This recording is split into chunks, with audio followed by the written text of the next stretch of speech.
Welcome back to another story on Infidelity Tales Lab. Before we begin, tell us, where in the world are you watching from? Now, let's dive into today's story. Chapter 1. The Golden Sun's Fall. Austin Hart had always been the crown jewel of the Hart family empire.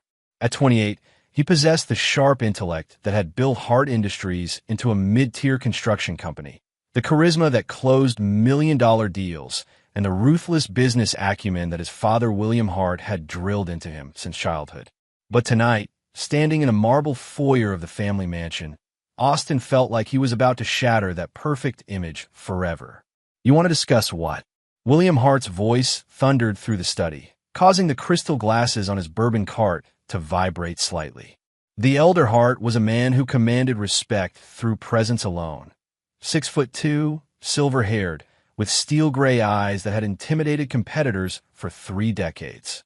Austin straightened his shoulders, drawing on the confidence that had never failed him in boardrooms. Claire Tanner. I'm going to marry her. William's laugh was cold, calculated. The waitress? Austin, I raised you better than this. You're having your fun, but marriage? Don't be absurd. She's not just a waitress, Dad. She's what? Working 3 jobs to pay for community college? Living in that rat-infested apartment downtown. William's voice dripped with disdain. Son, you're the heir to a $50 million company. You don't marry the help. The study door creaked open, and Marla Hart glided in with the practiced grace of someone who'd spent her life manipulating situations to her advantage. At 25, Austin's younger sister had perfected the art of appearing sweet while wielding words like surgical instruments. Her blonde hair was pulled back in a perfect chignon, and her designer dress probably cost more than Claire made in 6 months. Are we talking about Austin's little charity case? Marla's voice was honey-sweet poison. Daddy, surely you're not taking this seriously. Austin's just going through a phase. Rich boys always think they need to save someone. Austin's jaw clenched. He'd spent years watching his sister manipulate their father, playing the perfect daughter while secretly undermining anyone who threatened her position as Daddy's favorite. Claire isn't a charity case, Marla. She's the woman I love. Oh, Austin. Marla's laugh tinkled like broken glass. Love? You mean lust. There's a difference, though. I suppose someone who works at Tony's diner might have confused you about that. William moved to his desk, pulling out a thick legal document. Austin, I've been patient with this infatuation. But if you're serious about marriage, then I'm serious about consequences. Marry this girl, and you're out of the will. Completely. Marla will inherit everything. The words hit Austin like a physical blow, but not for the reasons his family expected. He'd known this moment would come, had been preparing for it, in fact. What stung was the casual cruelty, the assumption that money was the only thing that motivated him. You'd really disown your own son over this? Austin asked quietly. I disown a son who's forgotten who he is, William replied. The Hart name means something. We don't dilute it with commoners. Marla moved closer, her eyes gleaming with triumph. Face it, Austin. She's using you. Girls like that always are. Probably has a boyfriend on the side, just waiting for a big payday. Austin studied his sister's face, memorizing the smugness, the cruel satisfaction. You know what, Marla? You're absolutely right about one thing. This is about who the Hart family really is. And I'm starting to see that very clearly. Over the next 3 months, the family's campaign against Claire intensified. William used his connections to get her fired from 2 of her 3 jobs, claiming she was unreliable to former business associates who owned the establishments. When Austin found her crying in his apartment after losing her 2nd job, he held her close and whispered promises of better days ahead. They can't keep doing this, Claire said, her voice muffled against his chest. I'm losing everything, Austin. Maybe they're right. Maybe I'm not good enough for you. Austin tilted her chin up, looking into those brilliant green eyes that had captivated him from the moment they'd met. Claire Tanner, you are worth more than my entire family combined. Trust me on this, okay? Everything is going to work out exactly as it's supposed to. What his family didn't know was that Austin had been documenting every act of sabotage, every malicious phone call, every dirty trick they'd used to destroy Claire's life. He'd built his own network of allies, quietly securing his future outside of hard industries. Most importantly, he discovered something about Claire that would change everything. But that revelation would have to wait for the perfect moment. The engagement party was held at the Hart Mansion, but it felt more like a wake. William had insisted on hosting it, claiming he wanted to do right by his son, but Austin knew it was really an opportunity for one final humiliation. The guest list was carefully curated. Every social climber, business associate, and family friend who could whisper about the Hart heir's unfortunate choice. Claire arrived in a simple blue dress that Austin had bought for her, and she looked radiant despite the hostile environment. Austin watched his family's faces as she gracefully navigated conversations with people who were clearly looking down on her. "She's very sweet," commented Louise Walter, one of William's golf partner's wives, in a tone that made sweet sound like a terminal illness. "Oh yes," Marla chimed in, appearing at Austin's elbow. "So refreshing to meet someone so authentic. Tell me, Claire, what do your parents do?" It was a trap, and everyone knew it. Claire's parents had died in a car accident when she was 16, leaving her to raise herself. But Claire smiled serenely and answered, "They're not with us anymore, but they taught me that character matters more than bank accounts." The room fell silent for a moment before nervous laughter filled the void. Austin felt a surge of pride watching Claire handle herself with such dignity. Later that evening, after the guests had left and the mansion felt like a mausoleum again, William cornered Austin in the study. "Last chance, son. Call off this wedding, and we'll pretend this whole episode never happened. You can even keep seeing the girl on the side if you must. But don't destroy your legacy for a piece of—" "Finish that sentence, Dad, and it'll be the last thing you ever say to me," Austin interrupted, his voice deadly quiet. William's eyes widened slightly. He'd never heard that tone from his son before. Cold, calculating, and utterly fearless. "You're making a mistake, Austin. A mistake that will cost you everything." Austin smiled, but it didn't reach his eyes. "We'll see about that." Chapter 2. The Puppet Master's Game. 3 weeks before the wedding, Austin Hart sat in a coffee shop across town, watching Claire through the window as she served customers at her remaining job, the one place his family hadn't been able to touch. What they didn't know was that Tony's Diner was owned by Gerard Cox, one of Austin's former college roommates who'd built a small restaurant empire. Gerard had been protecting Claire, without her knowledge, on Austin's request. Austin's phone buzzed with a text from his business partner, Jesse Foley. "The acquisition papers are ready. Murphy Industries will own Hart Construction by next Friday. You sure about this?" Austin typed back, "Dead sure. It's time to remind my family that underestimating people is a dangerous game." The past 6 months had been carefully orchestrated. While his family focused on destroying Claire's life, Austin had been building something far more sophisticated, a complete restructuring of their world. Jesse, his MIT roommate and now a successful investment banker, had helped him identify the perfect weapon. Philip Murphy, CEO of Murphy Industries, a construction conglomerate that had been quietly acquiring smaller companies across the region. What made it perfect was that Murphy was Claire's father. Austin had discovered this truth 3 months into dating Claire, when a background check he'd run for security purposes revealed her real identity. Claire Tanner was actually Claire Murphy, and she'd been living under her mother's maiden name since running away from home at 18. The reason? She wanted to make her own way in the world, to prove she was more than just a rich man's daughter. When Austin had confronted her about it, Claire had broken down. "I never wanted anyone to know," she'd whispered. "My father and we had a falling out. He wanted to control every aspect of my life, who I dated, what I studied, where I worked. I told him I'd rather be poor and free than rich and caged. So I left. And you've been supporting yourself this whole time? Every penny. I wanted to prove I could make it on my own merits." She looked up at him with tears in her eyes. "I was terrified you'd think I was lying to you, or using you." That conversation had sparked an idea, one that would serve justice while protecting the woman he loved. Austin had reached out to Philip Murphy through intermediaries, carefully crafting a business proposal that would benefit both Murphy Industries and provide the perfect cover for what was really a father's desire to reconnect with his estranged daughter. Philip, it turned out, had been having Claire watched by private investigators for years, ensuring her safety while respecting her independence. He'd been heartbroken by their estrangement and jumped at the chance to be involved in her life again, even indirectly. The plan was elegant in its simplicity. Murphy Industries would acquire Hart Construction in a hostile takeover, timed perfectly for the wedding day. Austin would get his revenge, Claire would get her family back, and the Hart family would learn the cost of their prejudice. But first, there were still 2 weeks of theater to perform. The rehearsal dinner was held at the country club where William Hart had been a member for 20 years.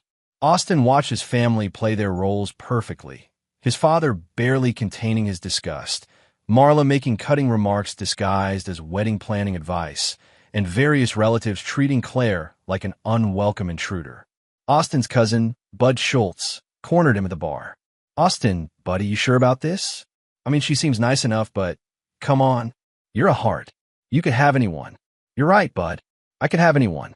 That's exactly why choosing Claire means something." Bud looked confused by the response, but Austin didn't elaborate. Let them all think he was making an emotional decision. It would make the revelation even sweeter. The bachelor party was a calculated exercise in endurance.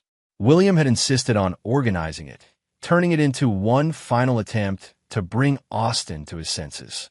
They'd rented a private room at the most exclusive gentlemen's club in the city, filled it with Austin's business associates and family friends, and clearly expected peer pressure to do what direct confrontation had failed to accomplish. "You know, Austin," said Luther Shepard, one of his father's oldest friends and business partners, "a man's allowed to sow some wild oats. But when it comes to marriage, you need to think about the family name. What kind of woman will she be at corporate events? Will she fit in with our social circle?" Austin sipped his whiskey and smiled. "Luther, I think you'll find Claire fits in better than you might expect." What Luther didn't know was that Austin had been recording every conversation that night. The casual classism, the assumptions about Claire's character, the complete lack of human decency, all of it was being documented for future use. His family wasn't just cruel. They were predictably, systematically cruel. And predictability was a weakness Austin intended to exploit. The night before the wedding, Claire came to his apartment, nervous and beautiful in a way that made his chest tight. "Austin, I need to tell you something," she said, pacing his living room. "About my family. About who I really am." He caught her hands, stilling her movement. "Claire, whatever you need to tell me, it doesn't change anything. I love you exactly as you are. But you don't understand.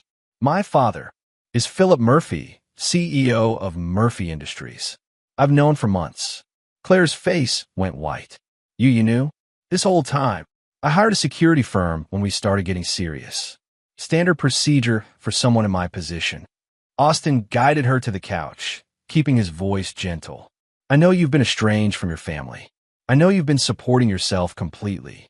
And I know that leaving took incredible courage. Then why didn't you say anything?" Austin smiled. "Because I was waiting for you to trust me enough to tell me yourself. And because I've been planning something that I think you're going to like." He told her everything: the acquisition, the timing, the careful orchestration of his family's downfall. As he spoke, Claire's expression shifted from shock to understanding to something that looked remarkably like admiration. "You've been planning this for months?" she asked. "Every detail. My family thinks they're getting rid of an inconvenient gold digger. What they're actually doing is losing everything to the father of the woman they've been tormenting." Claire was quiet for a long moment. Then she started laughing, not hysterically, but with genuine joy. "Austin Hart, you are absolutely diabolical. Is that a compliment?" "It's the highest compliment I can give." She leaned forward and kissed him. "So what happens tomorrow?" "Tomorrow, my love, we give the performance of our lives. And then we watch my family learn that actions have consequences." But Austin had one more surprise planned, one that even Claire didn't know about yet. Because while revenge was satisfying, justice required a more permanent solution. And Austin Hart had never been a man to do things halfway. Chapter 3: The Wedding Day Gambit. The morning of the wedding dawned gray and ominous, with storm clouds gathering over the Hart family estate where the ceremony was to be held. Austin Hart stood at his bedroom window, adjusting his cufflinks with steady hands while watching the event staff scurry around setting up chairs and flower arrangements below. In 3 hours, everything would change. His phone buzzed with updates from Jesse Foley. Murphy's team is in position. Acquisition papers will be filed at 2 p.m., right after the ceremony was supposed to start. You sure Claire's ready for this? Austin typed back. She's more ready than my family will ever be.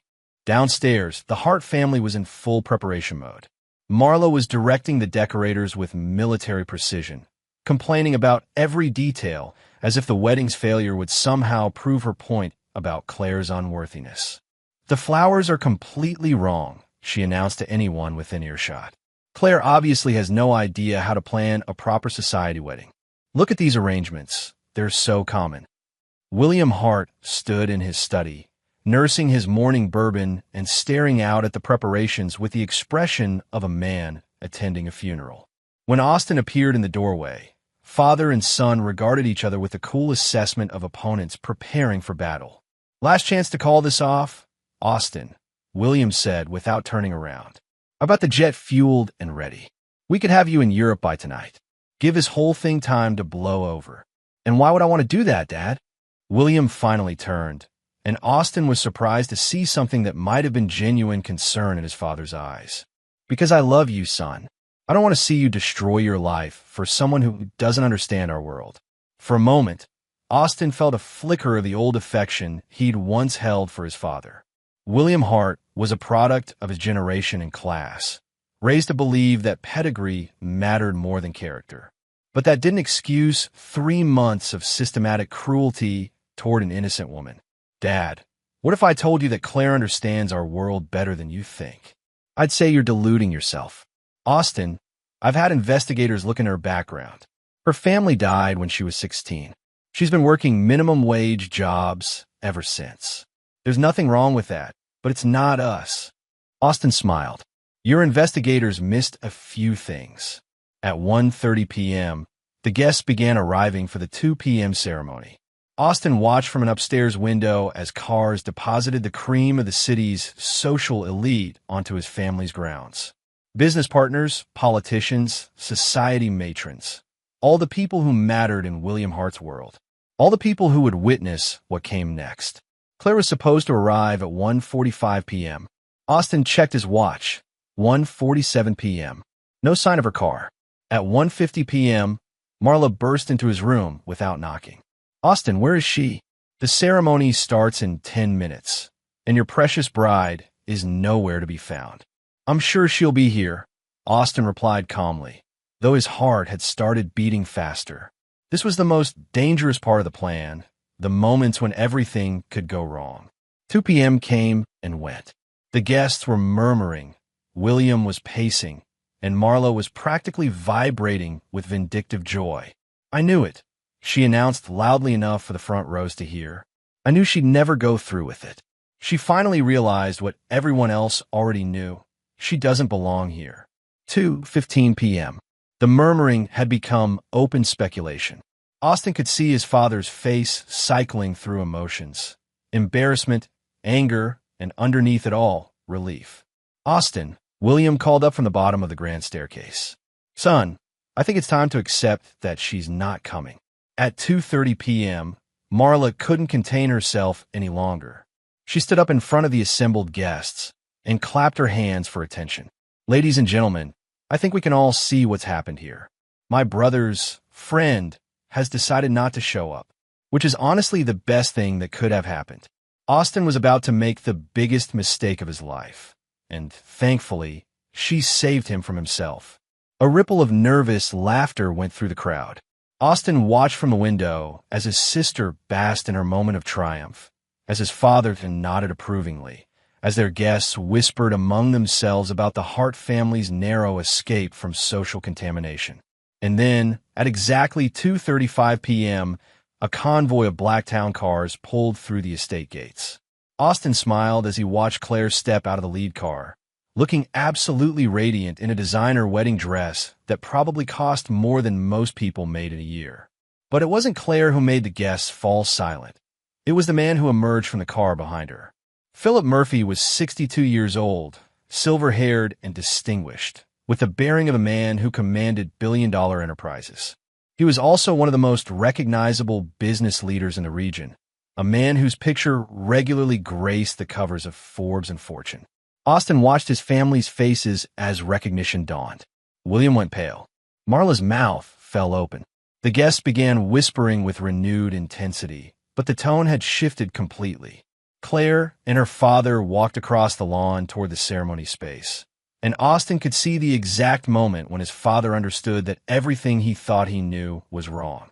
Claire wasn't a poor waitress who'd seduced his son. She was the daughter of the man who had just acquired Hart Construction. Austin made his way downstairs and stepped onto the lawn. The guests were staring openly now, trying to process what they were seeing. Claire walked toward him with perfect poise, every inch the daughter of a business empire, while Philip Murphy surveyed the assembled crowd with the cool assessment of a predator. "Sorry we're late," Claire said when she reached Austin, her voice carrying clearly across the silent lawn. "We had some business to attend to." William Hart stepped forward, his businessman's instincts warring with his confusion. "Mr. Murphy? I wasn't expecting you." Philip smiled, but it was the kind of smile that made smart men nervous.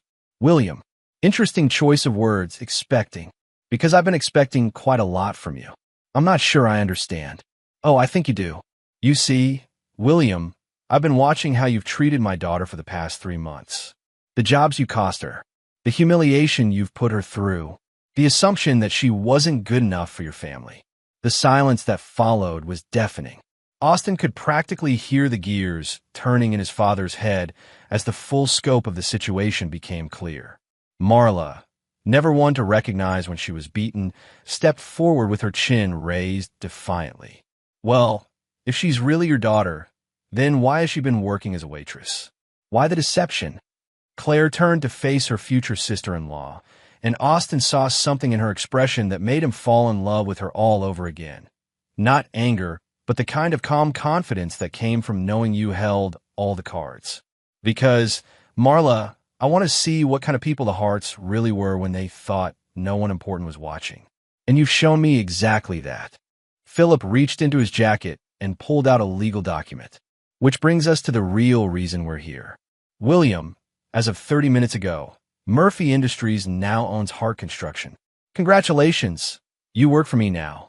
The color drained completely from William's face. That's impossible. The company isn't for sale. Actually, it was. You just didn't know it. You see, when a company is struggling financially and Hart Construction has been bleeding money for 18 months, it becomes vulnerable to acquisition, especially when key employees start leaving to work for competitors. Austin watched his father's world crumble in real time. "Austin, you didn't. I did. Every key project manager, every major contract, every relationship that mattered, I've been quietly moving them to other opportunities. What's left of Hart Construction is a shell company with enormous debt and no prospects, which made it very affordable for Mr. Murphy to acquire." Marla turned on Austin with fury blazing in her eyes. "You bastard. You destroyed your own family's company for some girl." "No, Marla. I destroyed a company owned by people who thought cruelty was acceptable as long as they were cruel to the right people. There's a difference." The assembled guests were watching the drama unfold like spectators at a tennis match, their heads turning from speaker to speaker. Austin could see phones being discreetly raised to record the confrontation. By tomorrow, this would be the talk of every country club and boardroom in the city. William Hart drew himself up to his full height, summoning whatever dignity he had left. "And what happens now? Are you going to destroy us completely?" Philip Murphy smiled again, and this time there was genuine warmth in it. "That depends entirely on you, William. You see, I'm a businessman, not a monster. I don't destroy families for sport, but I do believe in consequences." He gestured to Claire, who stepped forward with another document. "Hart Construction will continue to exist," she announced, "but under new management. Austin will be the new CEO, reporting directly to Murphy Industries. Marla, your position as marketing director is terminated effective immediately. And William, you'll be working as a project supervisor. Entry level. Same salary your company was paying its newest hires." The symmetry was perfect, Austin realized. His family had tried to reduce Claire to nothing, so now they would experience what it felt like to lose everything they'd taken for granted. "You can't do this," Marla shrieked. "We'll fight it. We'll sue." "With what money?" Austin asked calmly. "The company you thought you were inheriting is worth less than nothing. The family accounts are frozen pending the acquisition investigation. And the trust funds? Well, let's just say that when you dig deep enough into any family's finances, you find interesting things." William's face went gray. "What did you find?" "Let's just say the IRS is very interested in some creative accounting that's been happening over the years. Nothing criminal, of course, just enough aggressive tax avoidance to result in some very expensive penalties and fines." It was a masterpiece of planning, Austin reflected. Every escape route cut off, every contingency accounted for. His family had spent 3 months trying to destroy Claire's life, and in response, he dismantled their entire world with surgical precision. But the best part was still coming. Claire stepped closer to Austin and took his hand. "The engagement was a test," she said, her voice carrying across the silent crowd. "And you all failed." She turned to address the assembled guests, most of whom were still processing the rapid reversal of fortune they'd just witnessed. "Ladies and gentlemen, I want you all to remember this day. Remember what you've seen here. Because this is what happens when people mistake kindness for weakness, when they confuse wealth with worth, and when they forget that actions have consequences." Austin squeezed her hand, overwhelmed by pride and love. This was the woman he'd chosen to spend his life with. Not just beautiful, not just intelligent, but strong enough to stand up to bullies and gracious enough to offer mercy to those who deserve none. "So," Philip Murphy announced to the crowd, "now that the business is concluded, I believe we have a wedding to conduct. That is, if everyone still wants to proceed." Austin looked at Claire, seeing his own joy reflected in her eyes. "I can't think of anything I'd rather do." Chapter 4. The New Order. The wedding ceremony that followed was unlike anything the assembled guests had ever witnessed. What had begun as a society scandal had transformed into something far more powerful. A public declaration that the old rules no longer applied, that merit trumped bloodline, and that love could indeed conquer all. Austin and Claire exchanged vows under the same flower-draped arch that Marla had criticized just hours earlier. But now the decoration seemed perfect, elegant without being ostentatious, beautiful without being showy. As they spoke their promises to each other, Austin caught sight of his father standing at the back of the crowd, his face a mask of barely controlled emotions. "Do you, Austin Hart, take Claire Murphy to be your lawfully wedded wife?" "I do," Austin replied, his voice carrying clearly across the lawn. "And I promise to love and protect her exactly as she deserves." The emphasis on "as she deserves" wasn't lost on anyone who'd witnessed the earlier confrontation. When the minister pronounced them husband and wife, the applause was genuine, perhaps for the first time in Hart family history. Their guests were applauding something real rather than something performed for social benefit. As Austin and Claire walked back down the aisle as man and wife, Austin noticed that several guests were discreetly shaking hands with Philip Murphy, introducing themselves and clearly hoping to establish business relationships with a new power player in town. The social calculus had shifted in real time, and everyone was scrambling to adjust their positions. At the reception, held in the Hart family's elaborately decorated ballroom, the atmosphere was electric with the kind of tension that comes when everyone knows they're witnessing history, but no one's quite sure what role they're supposed to play. Austin watched his sister Marla sitting alone at what should have been the family table, picking at her food and shooting venomous glances at the head table where Austin and Claire sat with Philip Murphy and several of his key executives. The guest table assignments, carefully planned months ago to reflect the Hart family's social hierarchy, now looked like a museum exhibit of obsolete power structures. "Austin," a voice said behind him. He turned to find Luther Shepard, his father's longtime business partner, approaching with obvious nervousness. "Congratulations on the wedding, and on the new business arrangements." "Thank you, Luther. I trust the transition won't affect our personal relationship." Luther's smile was strained. "Of course not, though I have to ask, how long have you been planning this?" "Long enough to do it right," Austin replied. Luther, in business school they teach you that the most successful strategies are the ones your opponents never see coming. My family spent so much time focusing on Claire's background that they forgot to pay attention to what I was doing. Across the room, William Hart was holding court with a smaller group of guests, trying to maintain the appearance of control even as his world crumbled around him. Austin could see the strain in his father's posture, the way his smiles didn't quite reach his eyes. Claire squeezed Austin's hand under the table. "How are you feeling?" she asked quietly. "Honestly, a little sad. I didn't want it to be this way. You gave them every chance to choose differently. They made their decision when they decided I wasn't worth treating with basic human decency." Austin nodded, knowing she was right. Still, watching his father's humiliation wasn't bringing him the satisfaction he'd expected. Justice was necessary, but it wasn't always joyful. As if sensing his thoughts, Philip Murphy leaned over. "Second thoughts, son? Not about the marriage. Never about that. But about the rest of it. Let me tell you something, Austin. I've been in business for 40 years, and I've learned that people don't change unless they're forced to change. Your father and sister had 3 months to show you who they really were. They chose cruelty. Now they get to learn what it feels like to be on the receiving end." As the evening progressed, Austin began to see the broader implications of what they'd accomplished. This wasn't just about his family. It was about every guest in that room learning that wealth and social position weren't permanent shields against consequences. Gerard Cox, Austin's college friend who owned Tony's Diner, approached during the dancing. "Hell of a party, Austin. Though I have to say, I'm going to miss having Claire as an employee. Best waitress I ever had. She was never really working for you, Gerard. She was working for herself, building character, building strength. That's the difference between her and people like my sister. Speaking of your sister, she looks like she's planning something unpleasant." Austin followed Gerard's gaze to where Marla was huddled with several of her friends, their heads together in obvious conspiracy.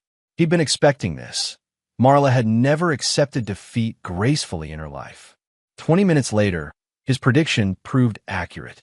"Ladies and gentlemen," Marla's voice cut through the music as she stood up and tapped her champagne glass with a fork. "I'd like to make a toast." The room fell silent, sensing drama. Austin tensed, but Claire put a steadying hand on his arm. "To my brother Austin and his new wife," Marla began, her voice dripping with false sweetness. "What a beautiful example of true love conquering all. Though I have to wonder, if this marriage is built on deception and revenge, what does that say about its chances of lasting?" A collective intake of breath went through the room. This was exactly the kind of public scene that society wedding were designed to avoid. Austin started to stand, but Claire was faster. "You're absolutely right, Marla," she said, rising gracefully and picking up her own champagne glass. "This marriage is built on truth. The truth that your brother is a man of character who chose love over money. The truth that he was willing to sacrifice everything for someone he believed in. And the truth that when people show you who they really are, you should believe them." She turned to address the room, her voice clear and confident. "Marla's right that this day has been about deception. But the deception wasn't mine. It was the deception that wealth makes people worthy, that pedigree matters more than character, and that cruelty is acceptable as long as it's directed at the right targets." The room was dead silent now, everyone hanging on Claire's words. "I spent 3 months being treated like trash by people who thought they were better than me. And you know what I learned? Money can buy a lot of things, but it can't buy class. It can't buy integrity. And it certainly can't buy the right to treat other human beings as disposable." She raised her glass higher. "So here's to truth, ladies and gentlemen, and to the reality that in the end, character is the only currency that really matters." The applause that followed was thunderous. Even some of the guests who'd been whispering about Claire hours earlier were clapping enthusiastically. Austin felt a surge of pride so strong it almost knocked him over. Marla's face had gone white with rage, but before she could respond, William Hart stood up. "That's enough," he said quietly, his voice carrying the authority of a man who'd commanded rooms for decades. "Marla, sit down. You've embarrassed this family enough for one day." "I've embarrassed the family?" Marla's voice rose to a near shriek. "Dad, they destroyed us. They took everything." "No," William said, and Austin was surprised to hear something that might have been acceptance in his father's voice. "We destroyed ourselves. We forgot that respect has to be earned, not inherited. And we forgot that actions have consequences." He turned to Austin and Claire, and for a moment, the proud, arrogant man Austin had known his entire life seemed to have aged 10 years. "Austin, Claire, I owe you both an apology. Not for protecting my family's interests, but for the way we went about it. We were wrong. Completely, inexcusably wrong." The room was so quiet that Austin could hear the grandfather clock ticking in the hallway. This wasn't the William Hart who'd raised him. This was a man who'd been forced to confront the ugliness of his own actions and found himself wanting. "Dad," Austin said carefully, "apologies are a start. But they're just words unless they're followed by changed behavior. I understand. And I hope that someday you'll give me the chance to prove that I could be better than I've shown you." It wasn't enough, not yet. But it was more than Austin had expected, and it suggested that maybe, just maybe, redemption was possible. As the evening wound down and guests began to leave, Austin and Claire found themselves standing in the Hart family's garden, finally alone for the first time since the morning. "So," Claire said, leaning against Austin's chest, "how does it feel to have one?" Austin considered the question. Like the game isn't over yet. Destroying the old system was the easy part. Building something better is going to be the real challenge. "Good thing we have time," Claire murmured. "The rest of our lives, in fact." Austin kissed the top of her head, breathing in the scent of her hair and thinking about the future they were going to build together. A future based on merit rather than heritage, on character rather than connections, on love rather than leverage. It was going to be beautiful. Chapter 5, The Reckoning. 6 weeks after the wedding, Austin Hart sat in what used to be his father's office, reviewing the quarterly reports that painted a stark picture of Hart Construction's financial reality. The company his grandfather had built and his father had run into the ground was hemorrhaging money at an alarming rate, but Austin had expected that. What he hadn't expected was how quickly the rest of the industry would respond to the change in ownership. Jesse Foley knocked on the door and entered without waiting for permission, a privilege he'd earned through years of friendship and the fact that he'd helped orchestrate the acquisition that had made this moment possible. "The Henderson Group just called," Jesse announced, settling into one of the leather chairs across from Austin's desk. "They want to discuss a joint venture on that downtown development project. The one your father spent 2 years trying to get a meeting about." Austin smiled grimly. Funny how quickly people's attitudes change when Murphy Industries is backing your play. It's not just a Murphy name, Austin. Word's gotten around about what happened at the wedding. People are reassessing their assumptions about who has real power in this town. Through the floor-to-ceiling windows, Austin could see the Hart construction yard, where workers were loading trucks for the day's projects. Business was actually up. Philip Murphy's connections and reputation had opened doors that the Hart name alone could never have accessed. The intercom buzzed, and Austin's new assistant, hired from outside the old Hart family network, announced that William Hart was here for his weekly progress meeting. "Send him in," Austin replied, steeling himself for what had become the most difficult part of his new role. William entered the office wearing work boots and a company polo shirt instead of his usual tailored suits, the uniform of a project supervisor, which was exactly what he'd become. The past 6 weeks had aged him visibly. The casual arrogance that had defined him for decades had been replaced by something that looked uncomfortably like humility. "The Morrison site is ahead of schedule," William reported, standing beside the desk like any other employee. "Weather's been good, and the crew is working hard." Austin studied his father's face, looking for signs of resentment or rebellion, but found only resignation. "Any problems with the other supervisors?" "I know it's an adjustment, working with people who used to report to you.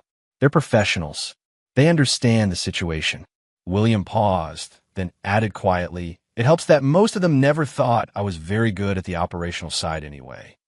It was the first admission of weakness Austin had ever heard from his father, and it caught him off guard. William Hart had built his identity around being the smartest person in every room, the man with all the answers. Watching that facade crumble was more painful than Austin had anticipated. Dad, I want you to know, this isn't about punishment. It's about rebuilding the company from the ground up. Everyone has to prove their worth, including me. William nodded slowly. I understand, son. And for what it's worth, I'm beginning to see why you made the choices you did. Spending time with the actual workers, seeing how the business really runs instead of just looking at spreadsheets, it's been educational. After William left, Austin found himself staring out the window, wrestling with conflicting emotions. The satisfaction of justice was tempered by the complexity of watching his father's world collapse. Revenge was supposed to feel cleaner than this. His phone rang, interrupting his brooding. Claire's name appeared on the display, and Austin felt his mood lighten immediately. "How's your first day as Mrs. Hart going?" he asked. "Better than your first day as CEO, judging by your tone." "What's wrong?" Austin marveled, not for the first time, at how well she could read him even over the phone. "Just watching my father try to figure out how to be a human being instead of a corporate emperor. It's more complicated than I expected. Growth usually is. Speaking of which, I have news. I just got off the phone with the board of directors at St. Catherine's Hospital. They want to discuss my proposal for the children's wing expansion." Austin felt a surge of pride. Claire had used her newfound position and resources to launch a foundation focused on healthcare for underprivileged children, the kind of meaningful work she'd never been able to pursue while struggling to survive. "That's fantastic. When's the meeting?" "Tomorrow afternoon." "And Austin, thank you for giving me the chance to do work that actually matters." After they hung up, Austin returned to his reports, but his concentration was broken by shouting from the hallway. He opened his office door to find Marla arguing with security about why she couldn't access her former office. "This is still my family's company," she was insisting to the bemused security guard. "I have every right to be here." "Actually, you don't," Austin said, stepping into the hallway. "Your access was revoked 6 weeks ago, along with your employment." Marla turned on him with fury blazing in her eyes. She looked terrible. Her usually perfect hair was disheveled. Her designer clothes were wrinkled, and there was a manic quality to her expression that Austin found deeply unsettling. "Austin, you have to stop this insanity. I know you think you're teaching us some kind of lesson, but you're destroying the family. Mother is barely speaking, Dad looks like a broken man, and I can't even get a job interview anywhere in the city." "That's unfortunate, Marla. Have you considered that maybe the problem isn't the city? Maybe it's your reputation?" "My reputation? What about yours? Do you think people respect you for what you've done? They think you're a traitor who sold out his own family for a piece of ass." The security guard shifted uncomfortably, clearly wishing he was anywhere else. Austin kept his voice level, but there was steel underneath it. "Be very careful, Marla. Claire is my wife, and she deserves your respect regardless of our family history." "Respect?" Marla laughed, but it was an ugly sound. "She played you, Austin. She knew exactly who she was from the beginning, and she used you to get revenge on our family. How does it feel to be a pawn in someone else's game?" Austin studied his sister's face, seeing the desperation beneath the anger. Marla had built her entire identity around being the princess of the Hart family empire. Without that role, she was discovering that she had very little else to fall back on. "Marla, let me ask you something. In all the years you've known me, have I ever made an important decision without thinking it through completely?" "This is different." "No, it's not. I knew exactly who Claire was when I married her. I knew about her father, about her background, about everything. And I married her anyway, because she's worth more than our entire family fortune." Marla's face crumpled, and for a moment Austin saw not the vindictive woman who'd tormented Claire, but the lost little girl who'd never learned how to be anything other than Daddy's princess. "What am I supposed to do, Austin? I have no money, no job, no prospects. You've destroyed everything." It was a moment of choice, Austin realized. He could maintain his hard line, could let Marla face the full consequences of her actions without any help from him, or he could offer her a chance at redemption, the same chance he'd eventually offer their father. "You could try earning what you want instead of expecting it to be handed to you," he said finally. "Claire worked 3 jobs to support herself. She knows what it's like to struggle, and she knows what it's like to succeed through her own efforts. Maybe it's time you learn the same lessons. You want to get a job? A real job? I want you to become a person worthy of respect. What form that takes is up to you. Marla stared at him for a long moment, processing the offer beneath the challenge. Then she straightened her shoulders and walked away without another word. Austin watched her go, wondering if she had the strength to rebuild herself the way their father was trying to do. Only time would tell. That evening, Austin and Claire had dinner at their new home, a modest but elegant house they bought together, paid for with Austin's savings rather than Hart family money. They'd deliberately chosen something smaller than the mansion Austin had grown up in, wanting to build their life together on their own terms. "How was your day of corporate restructuring?" Claire asked over wine. "Educational. I'm learning that destroying something is a lot easier than rebuilding it." Austin paused, then added, "Marla came by the office today." Claire's expression tightened slightly. And I think she's finally starting to understand that actions have consequences. Whether she learns from that understanding or lets it destroy her, that's her choice. Claire reached across the table and took his hand. "Do you ever regret it? The way we did this?" Austin considered the question seriously. "I regret that it was necessary. I regret that my family couldn't see your worth without being forced to confront their own prejudices. But I don't regret protecting you, and I don't regret making sure they understood that treating people badly has a cost." "Good," Claire said simply, "because I have a feeling the real work is just beginning." She was right, Austin realized. They'd won the battle, but building a marriage, rebuilding a company, and possibly rebuilding relationships with his family, that was going to require different skills entirely. But looking at his wife across their dinner table, Austin felt confident they were up to the challenge. Chapter 6, The Foundation of Change. 3 months post-wedding, the Murphy-Hart alliance had become the talk of the construction industry. Austin stood in the conference room of what was now officially called Hart-Murphy Construction, presenting quarterly projections to a board of directors that included his father-in-law, several Murphy Industries executives, and notably, William Hart in his new role as head of field operations. "Revenue is up 38% from last quarter," Austin reported, clicking through slides that showed the dramatic turnaround. "The Murphy partnership has opened doors we never had access to before, but more importantly, we've restructured our entire approach to project management." Philip Murphy nodded approvingly. "The integration has exceeded our projections. Austin, your operational improvements have been impressive."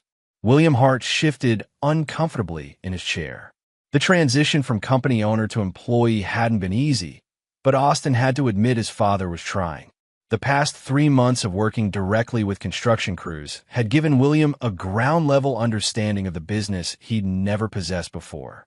After the meeting, William approached Austin privately. "Son, I wanted to discuss the Riverside Plaza project. We've got some challenges with the foundation work that need attention." "What kind of challenges?" "Soil stability issues. The geological survey was incomplete, and we're looking at significant additional costs." William paused, then added, "In the old days, I would have tried to cut corners, maybe use cheaper materials to maintain profit margins. But I've been talking to the crew chiefs, and they're unanimous. We need to do this right, even if it costs us." Austin studied his father's face, looking for signs of the old William Hart who would have prioritized profit over safety. Instead, he saw genuine concern for quality and worker safety. "Then we do it right," Austin decided. "Budget adjustments can be made. Worker safety and project integrity are non-negotiable." William's expression showed something that might have been pride. "I'm learning that there's a difference between being successful and being profitable. It took me 63 years to figure that out."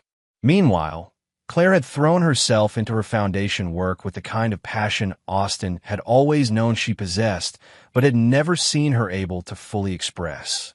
The Claire Murphy Foundation for Children's Healthcare had secured funding for 3 major projects in its first quarter, including the expansion of the pediatric wing at St. Catherine's Hospital. That evening, Austin found Claire in their home office, surrounded by grant applications and architectural plans. "How did the hospital board meeting go?" he asked, settling into the chair beside her desk. "Better than expected. They've approved the full expansion plan, including the specialized equipment for the pediatric cancer unit. Claire's eyes were bright with excitement. Austin, we're going to be able to help so many children. You're going to be able to help them. This is your vision, your foundation. Claire shook her head. Our foundation. None of this would have been possible without your support. And I don't just mean financially, I mean emotionally. Having someone believe in me the way you do, it's given me the confidence to dream bigger than I ever thought possible. Austin felt that familiar surge of pride in his wife's accomplishments. Speaking of dreaming big, I have news. Philip called today. Murphy Industries is considering expanding into renewable energy construction. He wants Hart Murphy to take the lead on a pilot project. That's huge, Austin. Solar farms, wind turbines, actually, a massive installation about 2 hours north of here. It will be the largest project in Hart Construction's history. Claire leaned back in her chair, processing the implications. How does your father feel about the company moving in such a different direction? That's the surprising part. He's enthusiastic about it. Said it's time for the company to be part of building something positive instead of just making money off development that destroys communities. It was true. William Hart's transformation had been remarkable to witness. The man who'd spent decades focused purely on profit margins was now talking about corporate responsibility and environmental impact. Whether the change was genuine or pragmatic didn't matter as much as the fact that it was happening. A knock at the door interrupted their conversation. Austin answered it to find Marla standing on their doorstep, looking nothing like the polished socialite she'd once been. Her hair was pulled back in a simple ponytail. She wore jeans and a plain sweater, and there was something different about her expression. Less entitled, more uncertain. Marla, Austin said carefully, what brings you by? I wanted to talk to both of you. If that's okay. Austin looked back at Claire, who nodded. They led Marla to the living room, where she perched nervously on the edge of the sofa. I've been thinking about what you said, Marla began, addressing Austin, about earning respect instead of expecting it, and about what Claire said at the wedding, about character being the only currency that really matters. She turned to Claire, and Austin was surprised to see genuine remorse in his sister's eyes. Claire, I owe you an apology, not just for the things I said at the wedding, but for the way I treated you from the moment Austin brought you home. You didn't deserve that. You were kind and gracious, and I responded with cruelty because I was threatened by someone who was better than me in every way that actually matters. Claire studied Marla's face for a long moment before responding. Apologies are a start, Marla.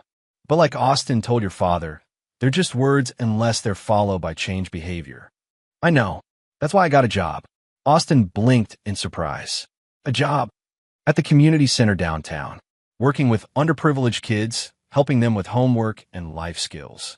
It doesn't pay much, but... Marla paused, seeming to search for the right words. It's the first time in my life that I've done something that actually helps other people instead of just helping myself. That's unexpected, Austin said carefully.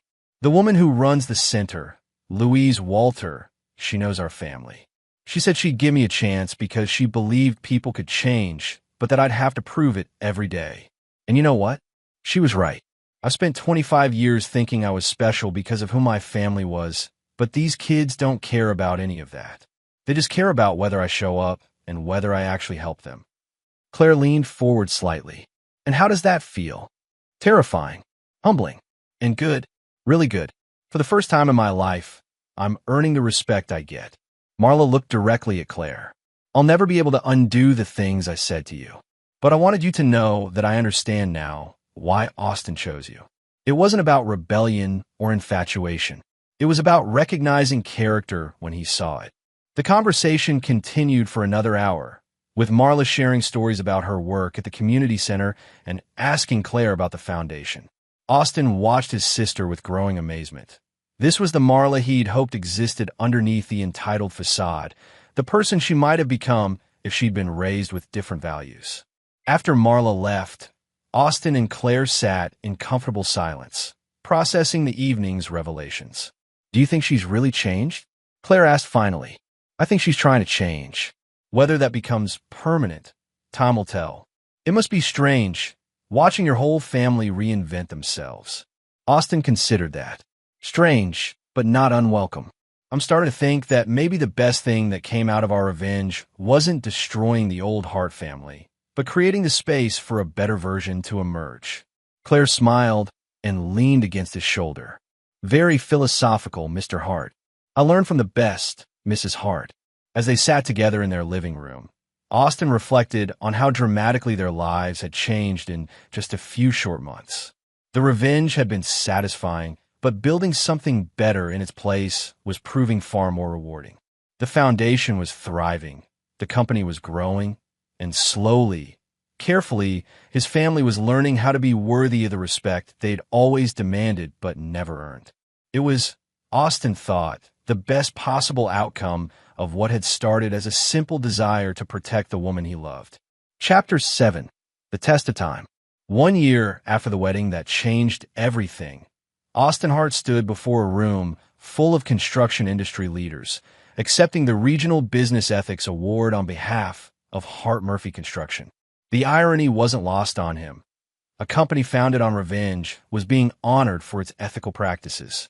The transformation of Hart Murphy Construction serves as a model for how businesses can prioritize both profitability and social responsibility, the awards presenter announced. Under Austin Hart's leadership, the company has not only achieved record profits, but has also pioneered worker safety initiatives and environmental sustainability practices that are being adopted industry-wide. As Austin stepped to the podium, he could see his father in the audience, wearing the same company polo shirt he'd worn every day for the past year. William's face showed a complex mixture of pride and humility. Pride in his son's achievements, humility about his own past failures.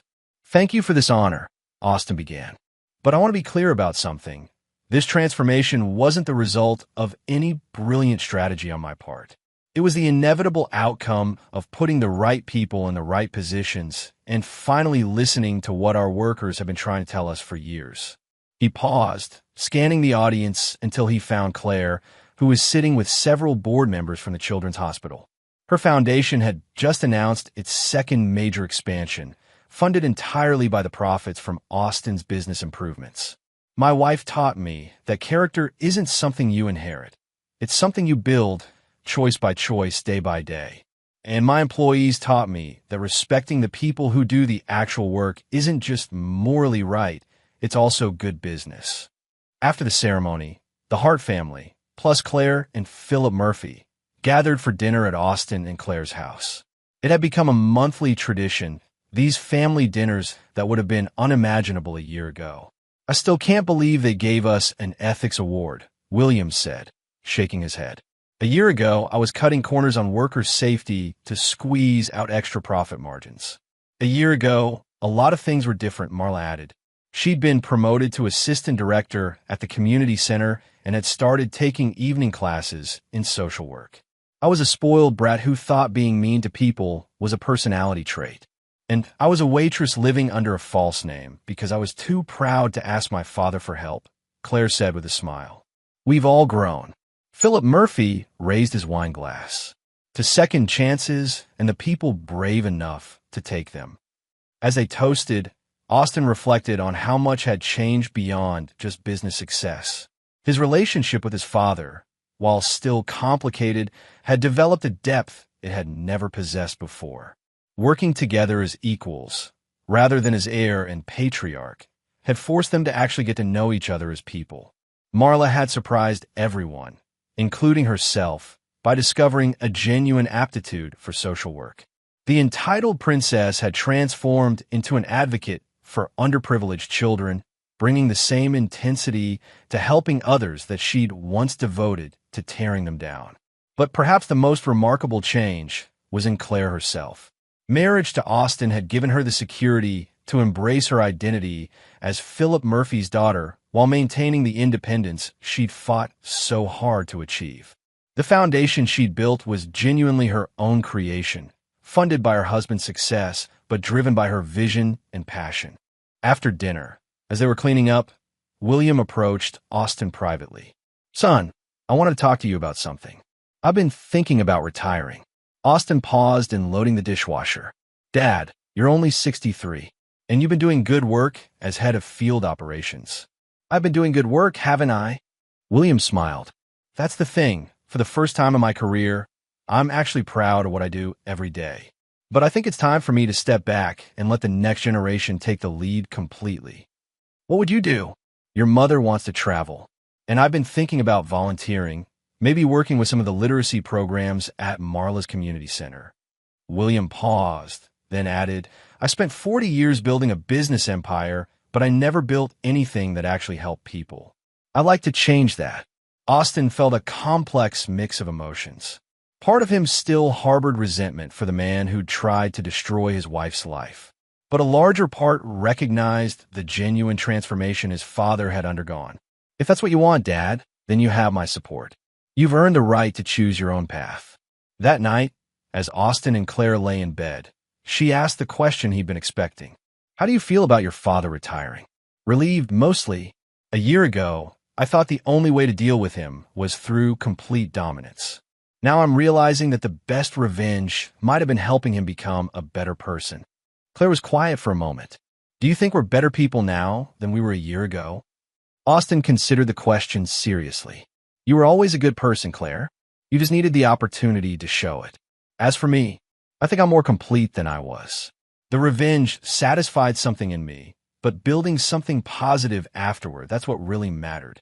And if you had to do it all over again, I'd marry you faster and waste less time feeling guilty about protecting you from people who deserved what they got. Claire laughed and curled closer to him. Good answer. But Austin wasn't entirely joking. The past year had taught him that there was a difference between justice and revenge, between protecting the people you love and destroying the people who hurt them.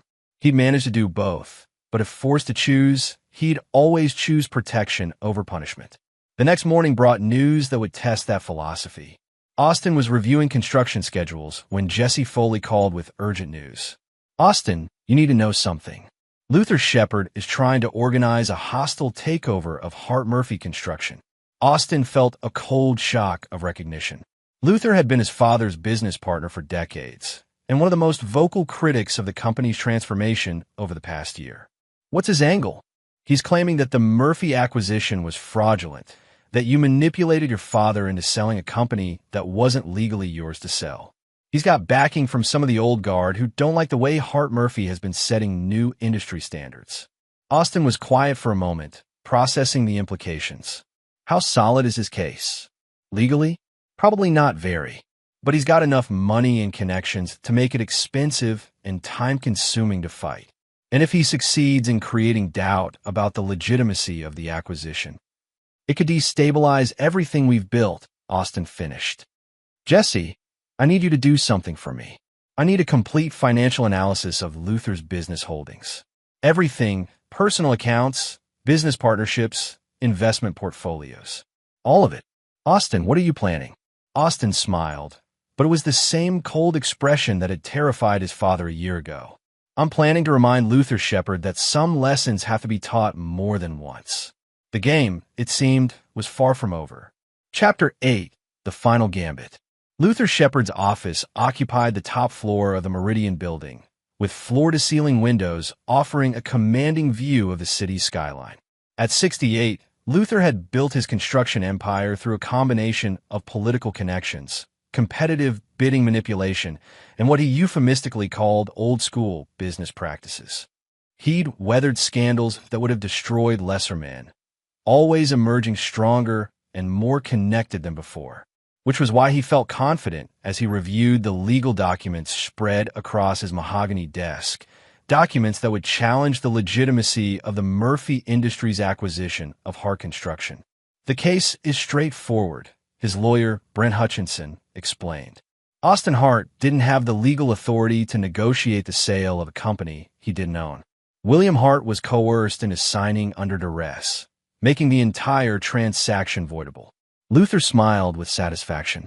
And once we void the acquisition, Hart Construction reverts to its original ownership structure, which means you, as William's largest creditor and business partner, would have significant leverage in determining the company's future, Hutchinson finished. What Luther didn't know was that Austin Hart was 3 floors below in the Meridian Building's conference center, meeting with a coalition of business leaders who had their own concerns about Luther's practices. Gentlemen, Austin addressed the room, which included representatives from 5 major construction companies, 2 city council members, and the regional EPA director. I appreciate you all taking the time to review the evidence I've compiled. The evidence was devastating. 3 months of investigation by Jesse Foley and a team of forensic accountants had uncovered a pattern of bid rigging, safety violations, and environmental violations that stretched back nearly 2 decades. Luther Shepard had built his empire through systematic corruption, and Austin had documented every detail. The bid rigging alone represents millions in stolen public funds, said Councilmember Iris Carter, reviewing a thick folder of evidence. But these safety violations, Luther's been putting workers at risk for years, and the environmental impact is staggering, added EPA Director Gordon Travis. Illegal dumping, falsified environmental impact reports, bribes to inspectors. This is criminal behavior. Austin had learned from his father's downfall that simply destroying an enemy wasn't enough. You had to ensure they couldn't rebuild. Luther Shepard wasn't just going to lose his companies. He was going to lose his freedom. While Austin presented his evidence downtown, Claire was having her own meeting across town at the offices of the Claire Murphy Foundation. But this wasn't about children's health care. This was about justice. Mrs. Hart, said Detective Francis Barrera, the evidence you provided regarding Luther Shepard's business practices is comprehensive. But I have to ask, how did you obtain some of these documents? Claire smiled serenely. Detective, when you run a foundation that works with community organizations across the city, you meet a lot of people. Construction workers who've been injured on unsafe job sites. Environmental activists who've been documenting illegal dumping. City employees who've been pressured to look the other way. Sometimes people just need someone they trust to listen to their stories. And they trusted you? They trusted that someone with resources and connections would finally hold Luther accountable for decades of putting profits over people. What Claire didn't mention was that every source had been carefully vetted, every piece of evidence legally obtained, and every witness prepared to testify, if necessary. This wasn't revenge.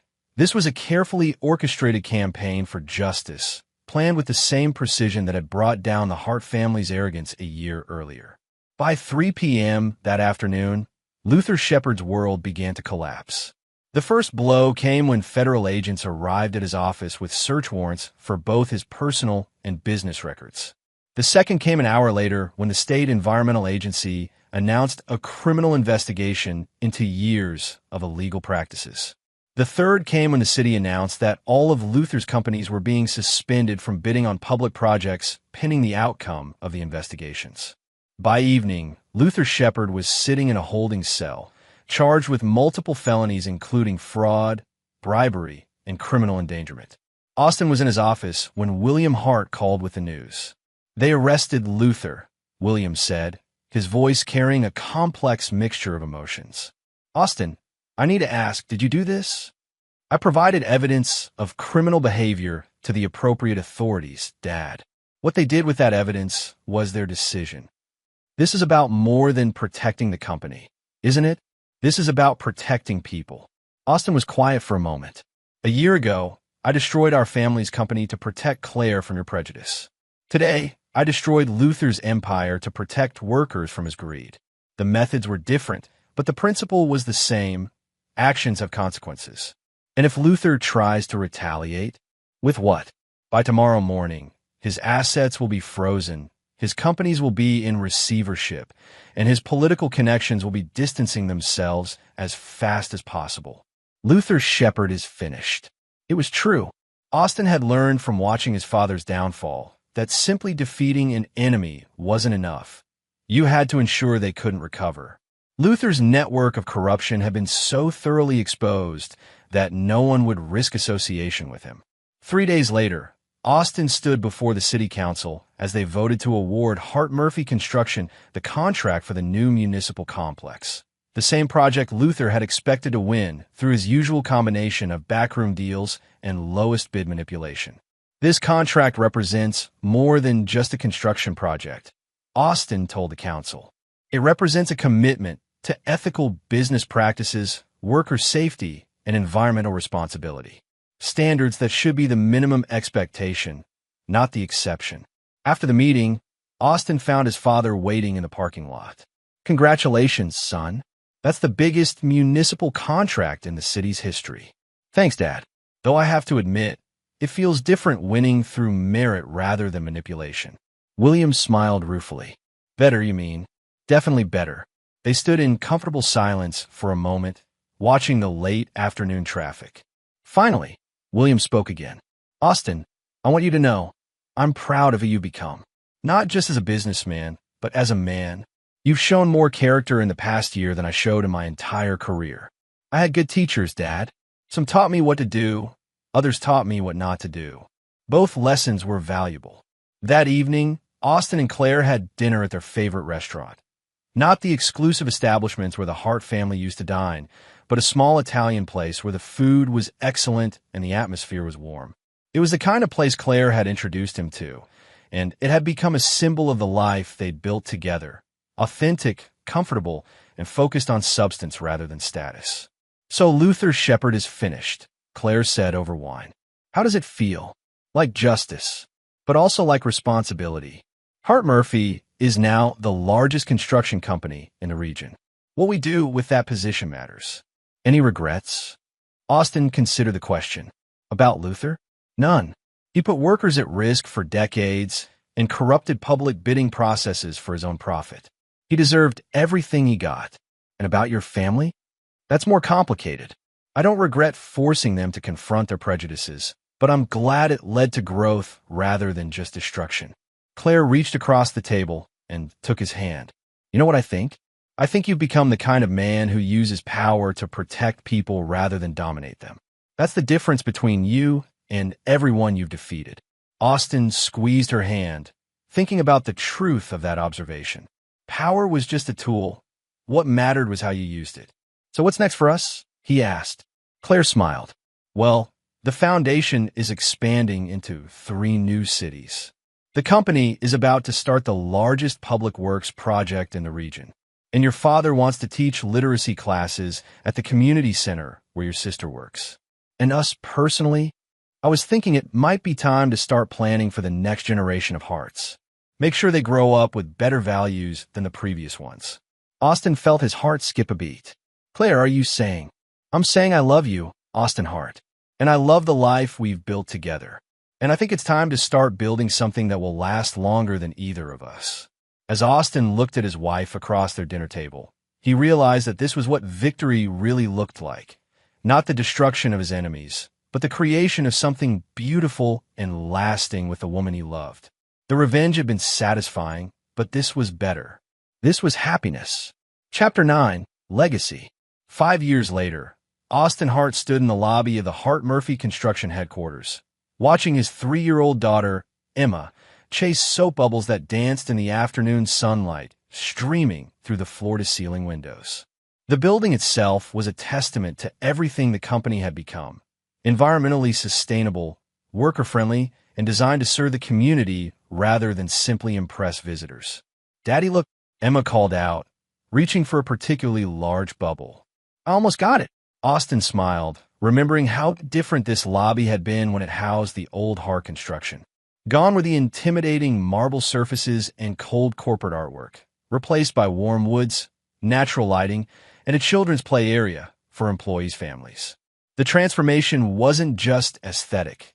It reflected a fundamental shift in values.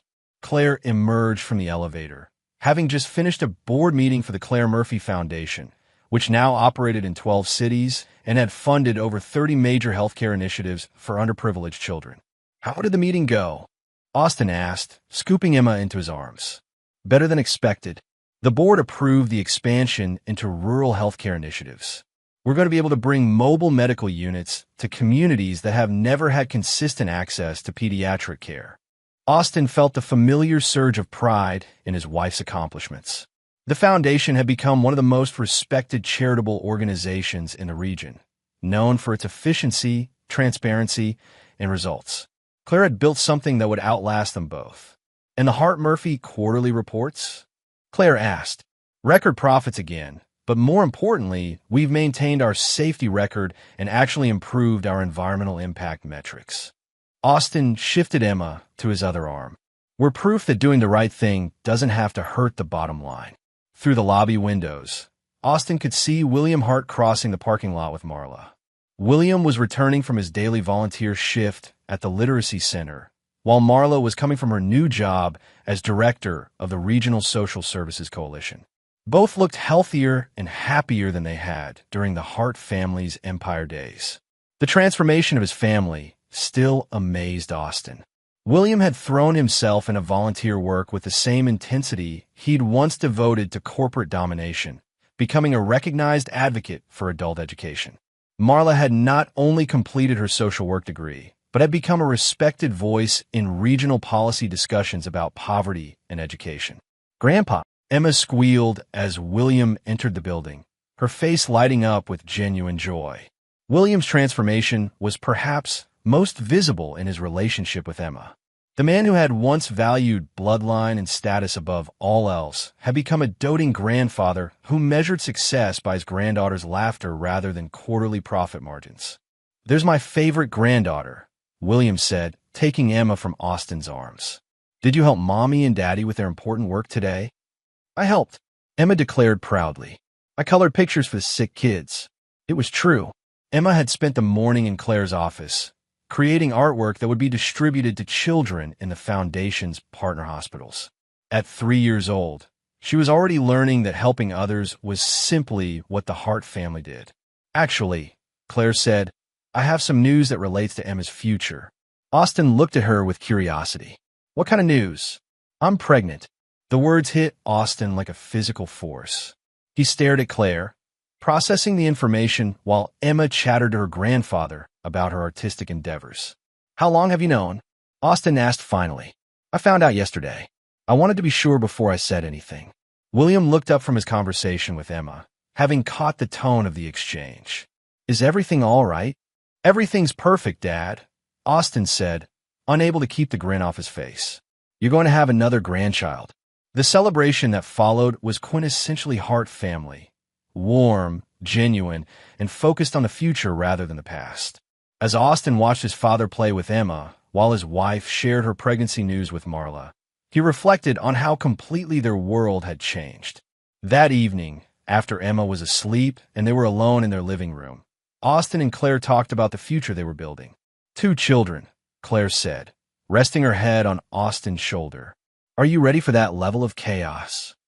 "I'm ready for anything, as long as it's with you." Austin paused, then added, "I keep thinking about what kind of world we're bringing them into. A better one than the one we inherited, I think. And if we raise them right, they'll make it even better." Austin thought about that. Emma was already showing signs of the Hart intelligence and determination, but combined with Claire's empathy and sense of justice. The next generation of Harts would be raised with values that prioritize character over wealth, service over status. "Do you ever think about Luther Shepard?" Claire asked unexpectedly. Austin was surprised by the question. Luther had been released from federal prison 2 years earlier, a broken man whose empire had been dismantled and whose reputation had been destroyed. Last Austin had heard, Luther was working as a maintenance supervisor at a small apartment complex, living in obscurity and poverty. "Not often." "Why?" "I ran into him at the grocery store last week. He looked old, defeated. For a moment, I almost felt sorry for him. Almost. Then I remembered the safety violations, the workers who were injured because he cut corners to increase profits. He got exactly what he deserved." Austin nodded. Some people never learn that actions have consequences. Luther spent decades hurting people for money. The fact that he finally faced justice doesn't make him a victim. "Do you think he learned anything?" "I think he learned that he's not untouchable. Whether he learned to be a better person, that's between him and his conscience." The conversation was interrupted by Emma's voice over the baby monitor, calling for water.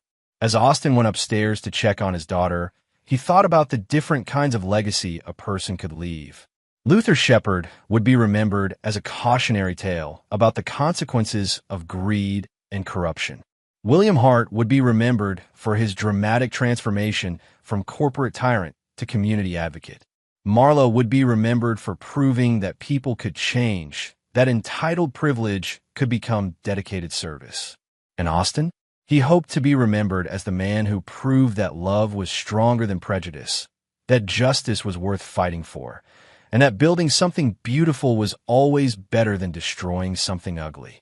As he tucked Emma back in her bed, she looked up at him with Claire's green eyes and asked, "Daddy, why do you and Mommy work so much?" It was a fair question from a 3-year-old who saw her parents constantly involved in business meetings, foundation events, and community activities. "Because we want to make the world better for you and your little brother or sister," Austin explained. "When you help other people, it makes everything better for everyone. Like when I draw pictures for the sick kids, exactly like that. When you're older, you'll find your own ways to help people. But for now, drawing pictures is perfect." Emma smiled and closed her eyes, satisfied with the answer. Austin stood in her doorway for a moment, watching his daughter sleep and thinking about the world she would inherit. It would be a world where the Hart name meant something different than it had when he was growing up.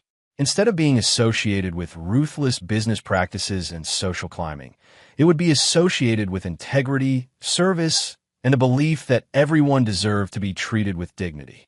As Austin returned to Claire, he felt a profound sense of completion. The revenge against his family's prejudice had been necessary and satisfying. The destruction of Luther Shepard's corrupt empire had been justice served.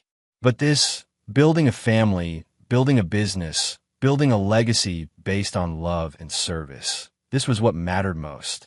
"What are you thinking about?" Claire asked as he settled beside her on the couch. "About the fact that the best revenge really is living well. We didn't just defeat the people who hurt us. We built something better than anything they ever had." Claire smiled and took his hand, placing on her still flat stomach. "This is just the beginning, Austin. Our children will grow up in a world where character matters more than connections, where helping others is expected rather than exceptional. They'll never have to choose between love and family approval, because they'll be raised to know that real family always supports love." Austin felt his throat tighten with emotion. And if they ever face the kind of prejudice and cruelty we faced, then they'll have the strength and the resources to fight back. But more importantly, they'll have the wisdom to know that the goal isn't just to win. It's to make sure no one else has to face the same battles. As they sat together in their living room, planning for their growing family and expanding businesses, Austin realized that this was what victory actually looked like. Not the moment of triumph when his enemies were defeated, but the quiet contentment of knowing that every choice they'd made had led to something beautiful. The Hart family legacy had been transformed completely. Where once it had represented privilege and prejudice, it now stood for service and integrity.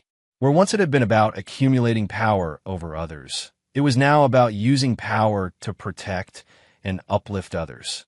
And most importantly, it was a legacy that would be passed down to children who would never have to choose between love and family, because they would be raised to understand that real family always chooses love. The perfect deception had become the perfect truth, that character really was the only currency that mattered, and that the best revenge against cruelty was building a life so beautiful that it made cruelty seem impossible. Austin Hart had won more than just a battle against prejudice. He had won the war for his family's soul. And in the process, he had built something that would last far beyond any individual victory. A legacy of love, service, and the unwavering belief that everyone deserved to be treated with dignity and respect. The game was over. Love had won. And there you have it. Another story comes to an end. What did you think? I'd love to hear your thoughts in the comments below. If you enjoy this story, consider joining our community by subscribing. It means the world to us. For more stories like this one, check out the recommended videos on screen. And I'll see you there. Welcome back to another story on Infidelity Tales Lab. Before we begin, tell us, where in the world are you watching from? Now, let's dive into today's story. Chapter 1. The Perfect Facade. Cameron Anderson had always believed in the sanctity of family. At 38, he was a successful construction foreman with calloused hands and an unwavering moral compass. His marriage to Michelle Underwood had seemed like a fairy tale 15 years ago. She was beautiful, charming, and came from what appeared to be a respectable family. Their daughter Stacy, now 13, was the light of his life. But perfection, Cameron had learned, was often just a carefully constructed lie. The Underwood family gatherings had become increasingly uncomfortable over the years. Muhammad Underwood, Michelle's father, was a domineering man in his 60s who believed respect was earned through fear. Suzanne Underwood, Michelle's mother, enabled every one of his outbursts with silent compliance.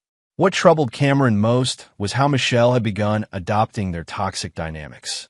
"Stacy, you're embarrassing us," Michelle hissed during last Sunday's dinner, when their daughter had accidentally knocked over her water glass. "Can't you sit properly like a lady?"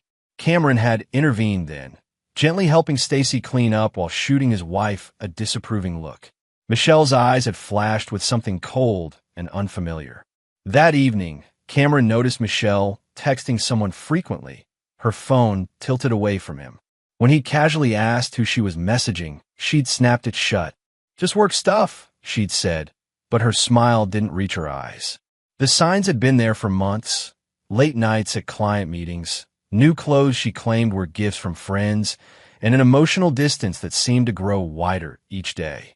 Cameron's construction business was thriving, providing them with a comfortable lifestyle in their suburban home. But Michelle's real estate career had become her excuse for everything. "Dad, I don't want to go to Grandpa Muhammad's house anymore," Stacy had confided in him just last week. "He scares me." Cameron had knelt down to her level, studying her serious brown eyes, so much like his own. "Why, sweetheart? He yells a lot, and Mom never stands up for me anymore." The words had cut deep. Cameron remembered the Michelle he'd fallen in love with, the woman who dreamed of being the mother she never had. Now, she seemed to be becoming exactly what she'd once despised. Tonight, as Cameron sat in his study reviewing construction blueprints, he could hear Michelle on the phone in their bedroom. Her voice was soft, almost purring, a tone she hadn't used with him in months. "I can't wait to see you tomorrow," she whispered. Cameron will be at the Morrison site all day. A cold rage began to build in Cameron's chest. He'd suspected, but hearing the confirmation was like a physical blow. 15 years of marriage, 13 years of raising a daughter together, and this was how it ended, with whispered phone calls and secret meetings. Cameron Anderson had built his reputation on being a man of his word. When he committed to something, he saw it through to the end. When he was wronged, he remembered every detail.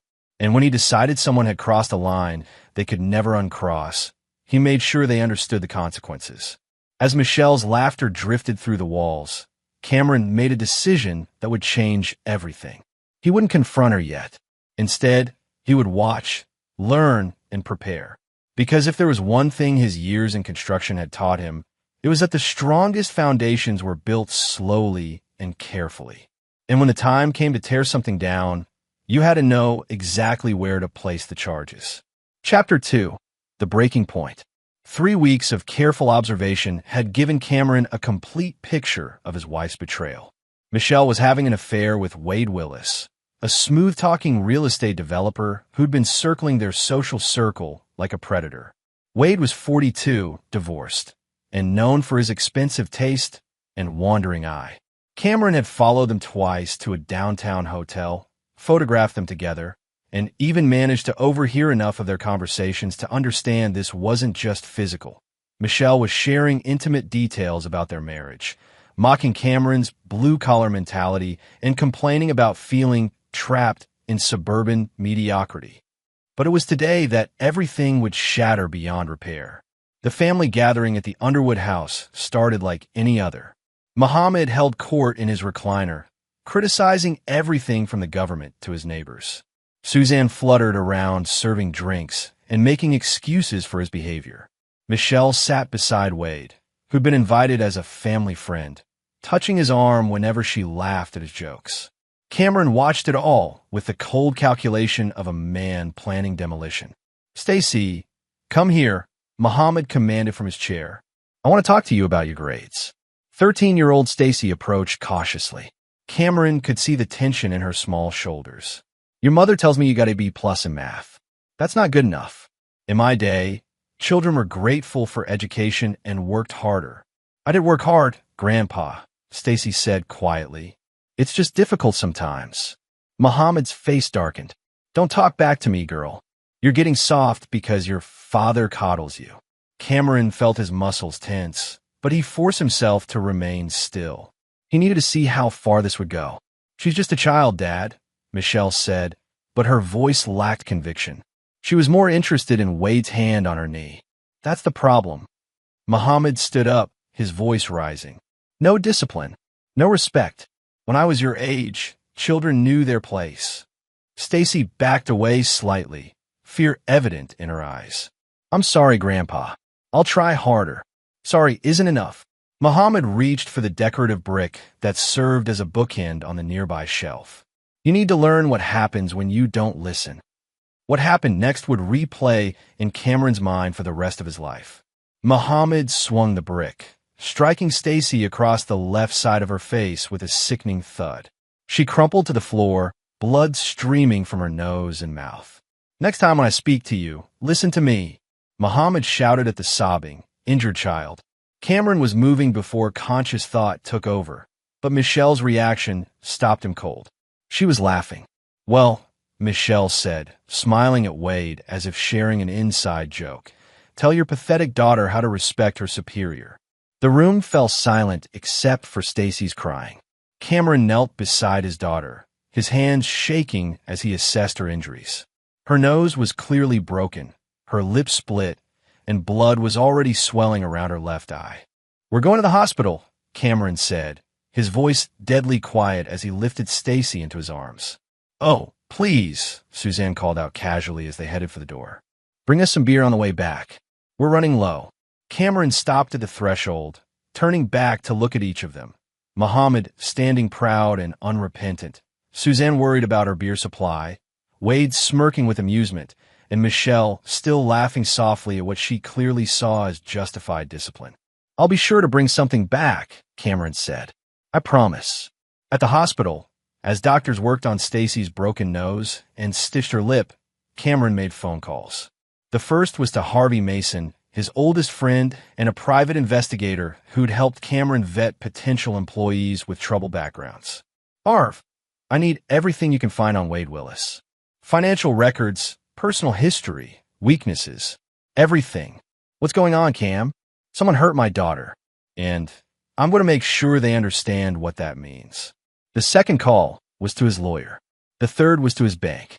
By the time Stacy was discharged with a splint on her nose and strict instructions for care, Cameron had set several wheels in motion. As promised, he did return to the Underwood house that evening.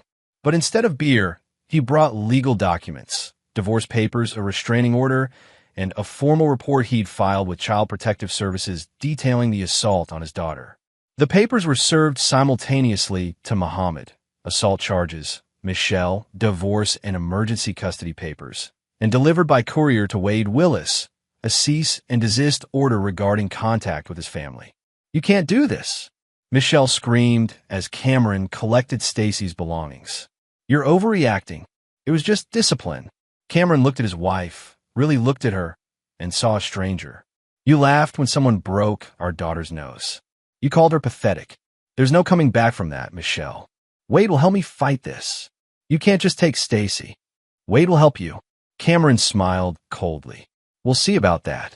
As they left the Underwood house for the final time, Stacy clinging to his hand with her uninjured side, Cameron felt something fundamental shift inside him.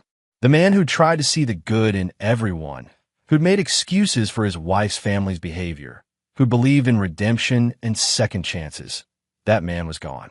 In his place stood someone much more dangerous, a father who'd learned that some lines, once crossed, could never be uncrossed. And Cameron Anderson never forgot a betrayal. Chapter 3. The Foundation of Revenge. 2 months after the assault, Cameron's life had transformed completely. The divorce proceedings were moving forward, with Michelle fighting desperately for custody and financial support. But Cameron had advantages she hadn't anticipated: his clean record, stable employment, and most importantly, the the medical records and police report from Stacy's assault. Wade Willis had tried to distance himself once legal papers started flying, but Michelle wasn't letting him go easily. Cameron watched with cold satisfaction as she grew increasingly desperate, calling Wade constantly and showing up at his office unannounced. "She's becoming a liability," Cameron overheard Wade telling someone during a phone conversation he'd recorded using equipment Harvey Mason had provided. "The crazy bitch thinks I'm going to marry her or something." Cameron had rented a small apartment near Stacy's school while the house was being valued for asset division. Stacy was thriving in the new environment, away from the toxic influence of her mother and the Underwood family. Her nose had healed well, but the emotional scars ran deeper. "Dad," she'd asked one evening while they worked on homework together, "why did Mom laugh when Grandpa hurt me?" Cameron had struggled with that question himself. "Sometimes people become different than who we thought they were, sweetheart. Sometimes they make choices that show us who they really are inside. Are you going to hurt them back?" The question had caught him off guard with its directness. "Why do you ask?" "Because you're different now, too. You're harder." She was right. The old Cameron would have tried to find a peaceful resolution, would have focused on protecting Stacy and moving forward. But the old Cameron hadn't watched his wife laugh while their daughter bled on the floor. Harvey's investigation had revealed interesting details about Wade's business practices. Not quite illegal, but certainly unethical. He'd been buying properties in low-income neighborhoods, making minimal improvements, then flipping them to desperate families at inflated prices. When those families inevitably defaulted, he'd foreclose and repeat the cycle. "He's a predator," Harvey explained over coffee in Cameron's apartment. "Targets vulnerable people, especially single mothers. Your wife isn't his first married woman, either. I found 3 others in the past 5 years. What happened to them? All divorced, all left with nothing. He's got a pattern. Seduces married women, helps destroy their marriages, then discards them when they become too clingy." Cameron studied the photographs and documents Harvey had compiled. "What about Muhammad?" "That's more interesting. He's got a history of violence going back decades. Never charged because his victims were family members who wouldn't press charges. But there's a pattern of escalating behavior. And Suzanne, enabler, classic battered wife syndrome, but she's also financially dependent. Muhammad controls everything, bank accounts, property, even her medications." Cameron spent the next week digesting this information and formulating a plan. The old Cameron would have settled for winning custody of Stacy and starting fresh. But these people had shown him something ugly about human nature, that some individuals would hurt children, mock suffering, and enable monsters as long as it served their interests. They made a fundamental error in judgment. They'd assumed Cameron was weak because he was patient. They'd confused his kindness for cowardice. The plan that emerged was methodical and multi-layered. It would take time, resources, and a willingness to embrace methods that would have horrified his former self. But as Cameron looked at Stacy's school photo, where a faint scar still marked her upper lip, he felt no hesitation. Phase 1 began with a seemingly innocent real estate investment. Cameron used his construction expertise to identify a rundown apartment complex in one of Wade's target neighborhoods. But instead of flipping it quickly, Cameron planned to renovate it properly and offer affordable housing with flexible payment plans. It would cost Wade potential victims and mark Cameron as a competitor in Wade's hunting ground. Phase 2 involved Muhammad's past.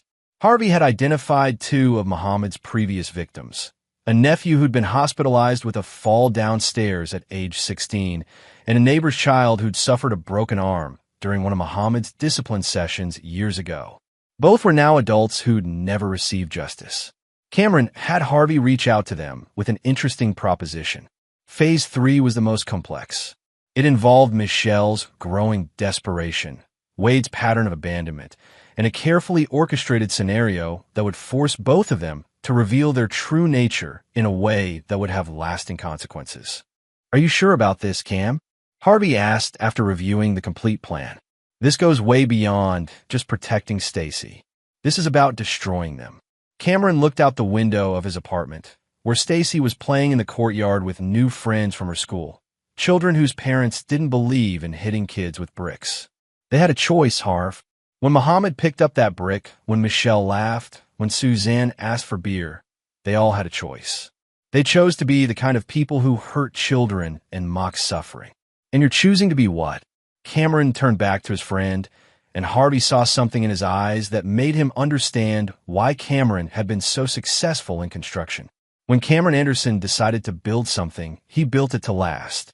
And when he decided to tear something down, he made sure it never stood again. I'm choosing to be their consequences. The war was about to begin, and Cameron Anderson had spent 2 months building the perfect foundation for systematic revenge. Chapter 4. Laying the groundwork. 6 months had passed since the divorce proceedings began, and Cameron's transformation was complete. The gentle family man had evolved into something far more calculating and dangerous. He'd won primary custody of Stacy, with Michelle granted only supervised visits after a court-appointed psychologist noted her concerning lack of empathy regarding the child's traumatic experience. Cameron's first real estate investment was paying dividends in more ways than one. The Riverside Apartments, once a squalid complex Wade had earmarked for his predatory scheme, was now a model of affordable housing. Cameron had hired a team that included 3 of Wade's former victims, single mothers who'd lost their homes to his foreclosure scams. Mr. Anderson, one of them, Rosa Spaulding, told him during a tenant meeting, "You don't know what this means to us. Having a landlord who actually cares about families instead of just profit." Cameron smiled, but his eyes remained cold. "Everyone deserves a second chance, Rosa. Some people, though, they don't deserve a first one." Wade had noticed the competition. He'd even approached Cameron directly at a Chamber of Commerce meeting, all false charm and veiled threats. "Cameron Anderson, right? Heard you've been playing in my neighborhood." Wade's smile was predatory. "Construction, guy moving into real estate. That's ambitious." "Just helping families find stable housing," Cameron replied mildly. "Something you might consider." Wade's mask slipped slightly. "Listen, friend, that area has its own ecosystem. You might find it more complicated than building houses." "Threats, Wade." Friendly advice. From one businessman to another. Cameron had recorded the entire conversation, adding it to the growing file Harvey was compiling. But more importantly, it confirmed that Wade was feeling pressure. Meanwhile, Mohammed's situation was deteriorating rapidly. Harvey had helped Cameron's ally, Jamie Middleton, Mohammed's nephew who'd been disciplined at 16, file a formal complaint with Adult Protective Services about Mohammed's treatment of Suzanne. The investigation revealed concerning patterns of financial control and psychological abuse. More significantly, Cameron had purchased the small house Mohammed rented from his elderly landlord. The sale had been legitimate and legal, processed through a subsidiary company Cameron had established. Mohammed had no idea his new landlord was the man whose daughter he'd assaulted. Eviction. Mohammed had raged when a 30-day notice arrived. On what grounds? The grounds were simple. Conversion of the property to owner-occupied housing. Completely legal, properly documented, and absolutely devastating to a man living on a fixed income with no savings. Michelle was spiraling. Wade had grown tired of her increasingly desperate attempts to formalize their relationship, especially after the legal complications surrounding the divorce made her a liability. She'd started drinking heavily and calling Cameron at all hours, alternating between threats and pleas for reconciliation. "You're destroying our family," she'd screamed during one late-night call. "Stacy needs her mother." "Stacy needs a mother who doesn't laugh when she's assaulted," Cameron had replied calmly. "You're not that person. Wade says you're jealous. He says you're trying to ruin successful people because you're just a blue-collar nobody." "Is that what Wade says?" Interesting. What Wade didn't know was that Cameron had been systematically undermining his business empire using methods far more sophisticated than simple competition. Harvey had introduced Cameron to Rex Lamb, a forensic accountant with a particular expertise in real estate fraud. "Wade's operation is more vulnerable than he realizes," Rex explained during a meeting in Cameron's apartment. "His whole business model depends on information asymmetry, knowing which properties are about to go into foreclosure before the families do. But that information comes from inside sources at banks and the courthouse. Sources that can be compromised. Sources that can be replaced. or fed false information, or convinced that their cooperation with Wade might not be as secret as they think. Cameron approved the plan. Within weeks, Wade found himself chasing leads on properties that didn't exist, making offers on houses that had already been sold, and missing legitimate opportunities because his information network had been quietly poisoned. But the most devastating blow came from an unexpected source, Stacy herself. "Dad," she said one evening while they prepared dinner together, "I want to testify." Cameron stopped chopping vegetables. "Testify about what, sweetheart?" "About what Grandpa Muhammad did, and about Mom laughing. I want to tell a judge, so it's official." "Stacy, you don't have to." "Yes, I do." Her voice was steady, more mature than any 13-year-old should sound. "Because if I don't, he might hurt another kid, and Mom might help him." The formal deposition was scheduled for the following month. Michelle's lawyer tried desperately to block it, arguing that it would be traumatic for the child. But Stacy's insistence, combined with Child Advocacy Services support, made it inevitable. Wade tried one more approach to salvage his situation, sending an intermediary to offer Cameron a business partnership in exchange for backing off the real estate competition. Cameron's response was delivered through Harvey. "Tell Mr. Willis that some partnerships are too expensive, and some people can't be bought." As winter approached, Cameron reviewed the progress of his campaign. Muhammad was facing eviction and potential criminal charges. Michelle was isolated, broke, and abandoned by her lover. Wade was hemorrhaging money and losing his information network. But this was still just the foundation. The real construction was about to begin. And Cameron Anderson had learned that the most devastating collapses happened slowly, methodically, and without warning, right up until the moment the structure could no longer support its own weight. Chapter 5. Applying Pressure. The deposition had been devastating. Stacy, now 14 and demonstrating remarkable composure, testified for 3 hours about the assault and its aftermath. Her account was detailed, heartbreaking, and legally bulletproof. She described not just the physical violence, but the emotional trauma of watching her mother laugh at her pain. "My mom told Mr. Willis that I was pathetic and needed to learn respect," Stacy said, looking directly at the court reporter. "She wasn't upset that I was hurt. She was proud of Grandpa Muhammad for hurting me." Michelle's lawyer tried to object, but the damage was done. The recording would become part of the permanent legal record, ensuring that Michelle's actions would follow her forever.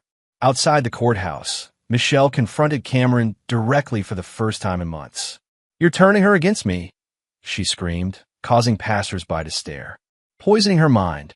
"I didn't have to," Cameron replied calmly. "You did that yourself when you laughed. Wade was right about you. You're sick, obsessed. You'll never move on because you can't accept that I found someone better." Cameron smiled, an expression that made Michelle step back involuntarily. "How is Wade, by the way? Still taking your calls?" The look of pain that crossed Michelle's face told Cameron everything he needed to know. Wade had finally cut ties completely, leaving her isolated and desperate. What Michelle didn't know was that Wade's abandonment wasn't entirely voluntary. Cameron's systematic campaign had made Wade's life increasingly complicated. His information network had collapsed, costing him hundreds of thousands in missed opportunities and bad investments. Worse, Rex Lamb had identified several of Wade's transactions that bordered on fraud, nothing immediately prosecutable, but enough to make him radioactive to legitimate business partners. The final straw had come when Cameron arranged for Rosa, Spalding, and 2 other victims of Wade's schemes to attend a real estate development conference where Wade was speaking. They'd asked pointed questions during the Q&A session about his foreclosure practices, creating a public relations nightmare that had gone viral on social media. Wade Willis, the slumlord, became a trending hashtag, complete with photos of families he displaced and testimonials from his victims. Meanwhile, Muhammad's situation had become dire. The eviction was proceeding on schedule, but Cameron had another surprise waiting. Harvey had located Muhammad's former neighbor whose child had been injured years ago, a woman named Krista Hurst who was now a successful nurse and child advocate. "I never forgot what he did to my son," Krista told Cameron during a meeting at his office. Billy was only 8, and Muhammad hit him with a garden hoe for retrieving a ball from his yard. Broke 2 ribs. Why didn't you press charges then? We were renters, barely making ends meet. Muhammad convinced us that if we made trouble, we'd be evicted and Billy would be taken away by social services. We were young and scared. And now, Krista's smile was fierce. Now I know the system, I have resources, and I'm not afraid of bullies anymore. The assault charges against Muhammad for the attack on Stacy were already pending, but adding Billy's case, even decades later, would establish a pattern of predatory behavior that would virtually guarantee jail time. Cameron's web was tightening, but he wanted more than just legal victory. He wanted complete devastation. The breakthrough came from an unexpected source, Suzanne herself.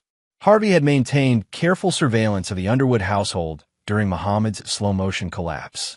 What they discovered was that Suzanne had been secretly recording Muhammad's violent outbursts for years, initially as evidence for a divorce she'd never had the courage to file. She's terrified, Harvey reported, but she's also angry.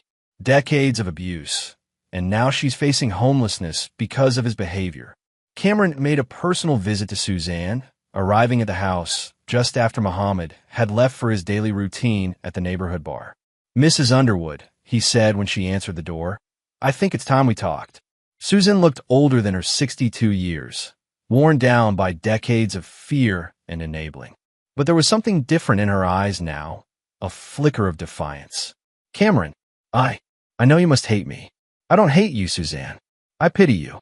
But more importantly, I have an offer." Over the next hour, Cameron laid out a proposition that was both generous and strategic. He would help Suzanne establish independence, a small apartment, financial assistance, and legal protection from Muhammad's retaliation. In exchange, she would provide her recordings and testify about Muhammad's history of violence. "He'll kill me," she whispered. "No," Cameron said firmly. "He'll be in jail, and if he ever gets out, he'll know that hurting you means dealing with me." The recordings were even more damning than Cameron had hoped. Hours of Muhammad's rages, threats, and admissions of past violence. In one particularly chilling segment, he bragged about teaching children respect and expressed regret that nowadays you can't discipline kids properly without bleeding hearts interfering. But Cameron saved the most devastating revelation for last. Through Rex's financial investigation, they discovered that Wade had been systematically stealing from his own company, skimming money from real estate deals to fund his gambling addiction. The evidence was ironclad: falsified documents, diverted funds, and a pattern of embezzlement that went back 3 years. More interesting was the timing. Wade had accelerated his theft after beginning his affair with Michelle, using stolen money to finance their hotel meetings and expensive gifts. Cameron arranged for this information to reach Wade's business partners anonymously, but with enough detail to trigger an immediate internal investigation. Within 48 hours, Wade was fired and facing potential criminal charges. Desperate and cornered, Wade made a fatal error. He called Michelle, begging her to provide an alibi for his activities during specific dates when embezzlement had occurred. "Just tell them we were together on business," Wade pleaded during a call Cameron had anticipated and recorded. "It's not really lying, we were discussing real estate. You want me to commit perjury for you? Baby, please. After everything we've meant to each other." Michelle's response was illuminating. "We don't mean anything to each other, Wade. We never did. I was a distraction, and you're my exit strategy. Now we're both screwed." The call ended with Wade realizing he'd been used as thoroughly as he'd used others. As Cameron reviewed the progress of his campaign, he felt a cold satisfaction. Muhammad was facing eviction, assault charges, and abandonment by his own wife. Michelle was broke, isolated, and facing the reality that her lover had never cared about her. Wade was unemployed, facing embezzlement charges, and completely discredited. But Cameron wasn't finished. The foundation had been laid, the pressure applied, and the structure was weakening. Now it was time for the controlled demolition. Chapter 6: The Setup. Spring arrived with Cameron's revenge entering its final phase. The legal machinery he'd set in motion was working perfectly, but he wanted something more personal, more definitive. He wanted each of his enemies to understand exactly why they were suffering and who was responsible. The Riverside Apartments had become more than just a real estate investment. It was the centerpiece of Cameron's community. He'd hired several of Wade's former victims, provided job training through his construction company, and created a model of ethical business practices that served as a living rebuke to Wade's predatory methods. Stacy was thriving in their new life. She'd made friends, her grades had improved dramatically, and the spark that Muhammad's assault had dimmed was burning bright again. But she was also more serious now, more aware of the complexities of human nature. "Dad," she said one evening while they reviewed her high school applications, "are you going to tell me what you're really doing to them?" Cameron looked up from the paperwork. "What do you mean? I'm not stupid. Grandpa Muhammad getting evicted right after you bought that apartment building. Wade losing his job right after you started your real estate thing. Mom getting abandoned right when she needs Wade most. That's not coincidence." Cameron studied his daughter, seeing himself in her analytical mind. "What do you think I should tell you?" "The truth. I'm old enough to understand that sometimes people have to face consequences for their actions. And if those consequences are extensive..." Stacy was quiet for a long moment. "Did they show mercy when they hurt me?" "No." "Then why should you show them mercy now?" Cameron felt a mix of pride and concern. Stacy was developing into a formidable young woman, but he didn't want his quest for justice to poison her view of the world. "Some people believe in forgiveness, sweetheart, in second chances. Some people deserve them," Stacy replied. "But some people use forgiveness as permission to keep hurting others." Her words crystallized as something Cameron had been feeling but hadn't articulated. This wasn't just about revenge. It was about preventing future victims.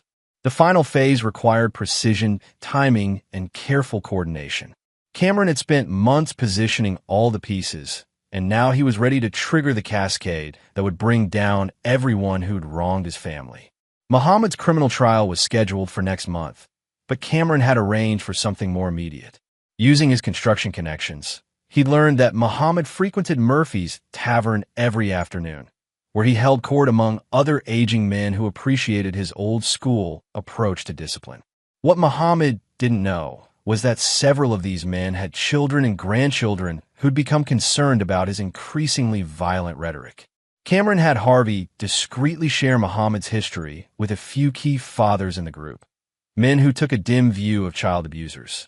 "Word is that Muhammad won't be welcome at Murphy's much longer," Harvey reported. "Turns out construction workers don't like men who hit kids with bricks." Wade's situation was even more precarious.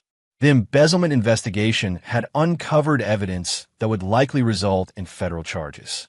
His former business partners were cooperating with authorities to minimize their own exposure, providing a detailed picture of Wade's fraudulent activities. But Cameron had one more surprise for Wade. Through Rex's investigation, they discovered that Wade had been claiming multiple primary residences for tax purposes, a form of fraud that the IRS took very seriously. Cameron arranged for this information to reach federal tax investigators anonymously. "He's looking at 5 to 7 years minimum," Rex reported, "and the IRS will seize all his assets to cover back taxes and penalties." Michelle presented a different challenge. Her cooperation in the divorce had been minimal, but she was ultimately just a victim of her own poor choices rather than an active predator. Cameron's revenge against her was more psychological, watching the complete collapse of the fantasy life she'd constructed with Wade. The masterstroke came when Cameron arranged for Michelle to discover exactly how thoroughly Wade had manipulated her. Harvey had obtained recordings of Wade's conversations with his gambling buddies, where he'd mocked Michelle as desperate trailer trash trying to climb the social ladder, and bragged about using her to hide his embezzlement. "The bitch thinks I'm going to marry her," Wade had laughed on one recording. "I just need her to keep covering for my alibis until I can move the last of the money offshore." Cameron had the recordings delivered to Michelle anonymously, along with copies of Wade's financial records showing that he'd spent her loan money on gambling debts and other women. The psychological impact was devastating. Michelle had sacrificed her marriage, her daughter's trust, and her family's stability for a man who'd seen her as nothing more than a useful fool. But Cameron's final gambit was the most elaborate. He'd arranged for all three of his enemies to be in the same place at the same time, under circumstances that would force them to confront not just their crimes, but each other. The setting was perfect, a community meeting about neighborhood safety, ostensibly organized by concerned residents, but actually orchestrated by Cameron through Rosa, Spaulding, and his other tenant allies. Muhammad would be there because he'd been specifically invited as a community elder whose input was valued. He'd attend because his ego demanded it, especially given his current social isolation. Wade would be there because he'd receive an anonymous tip that his former business partners were planning to attend and make public statements about his embezzlement. He'd come to try to control the narrative. Michelle would be there because she'd been told that Stacy was planning to make a public statement about family violence, and that her presence as a supportive mother would help her custody case. None of them knew the others would be there. None of them knew Cameron was behind the meeting, and none of them were prepared for what was about to happen. As Cameron made final preparations for the confrontation, he reflected on the journey that had brought him to this moment. 18 months ago, he'd been a trusting husband and father who believed in the fundamental goodness of people. Now he was something else entirely, a man who'd learned that sometimes justice required more than legal proceedings.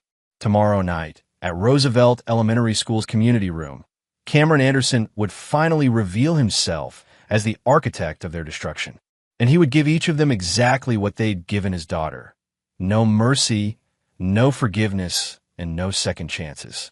The foundation was complete. The structure was weakening, and Cameron was ready to push the button that would bring it all down. Chapter 7. The Confrontation. The Roosevelt Elementary School community room buzzed with an unusual tension as nearly 50 residents gathered for what they believed was a routine neighborhood safety meeting. Cameron arrived early, positioning himself in the back where he could observe without being immediately noticed. He watched with cold satisfaction as his targets entered separately, each unaware they were walking into a carefully orchestrated trap. Muhammad arrived first, dressed in his best shirt and carrying himself with the false authority of a man who'd spent decades bullying others into submission. He took a seat near the front, immediately beginning to hold court with anyone who'd listen about the decline of discipline in modern society. Wade slipped in 10 minutes later, clearly agitated and constantly checking his phone. He'd lost weight since the embezzlement scandal broke, and his usual polished appearance had been replaced by the haggard look of a man under federal investigation. Michelle was the last to arrive, scanning the room frantically for Stacy before realizing her daughter wasn't there. Her confusion turned to alarm when she spotted both Muhammad and Wade, but before she could leave, the meeting began. Rosa Spaulding, who'd become Cameron's unwitting ally, called for attention. "Thank you all for coming tonight. We've gathered to discuss community safety, particularly the protection of children from violence and exploitation." Muhammad shifted uncomfortably, but still didn't understand what was happening. "We've invited several community members to share their experiences," Rosa continued. "First, I'd like to introduce Krista Hurst, a pediatric nurse who has something important to tell us." Krista approached the microphone with the confidence of someone who'd spent years advocating for abused children. Her presentation was devastating, a detailed account of Muhammad's assault on her 8-year-old son 20 years ago, complete with medical records and photographs. "This man," she said, pointing directly at Muhammad, "broke my child's ribs with a garden hoe for the crime of retrieving a ball from his yard. He threatened my family when we considered pressing charges, and he's continued this pattern of violence for decades." Muhammad's face turned red.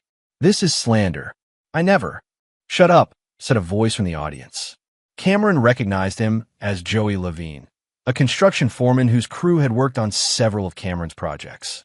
"Let her finish," Krista continued, describing not just the physical assault, but the years of intimidation that followed. The room's mood shifted palpably as parents realized they were sitting next to a predator who'd terrorized children for decades. Next came Jamie Middleton, Muhammad's nephew, who described his own discipline sessions with clinical precision.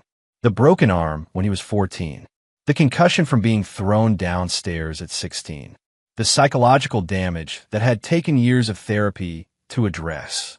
My uncle taught me that violence was normal, Jamie said quietly. That children were property to be controlled through fear. It took me 20 years to understand that what happened to me was criminal. Muhammad stood to leave, but found his path blocked by several large men who'd positioned themselves strategically around the room.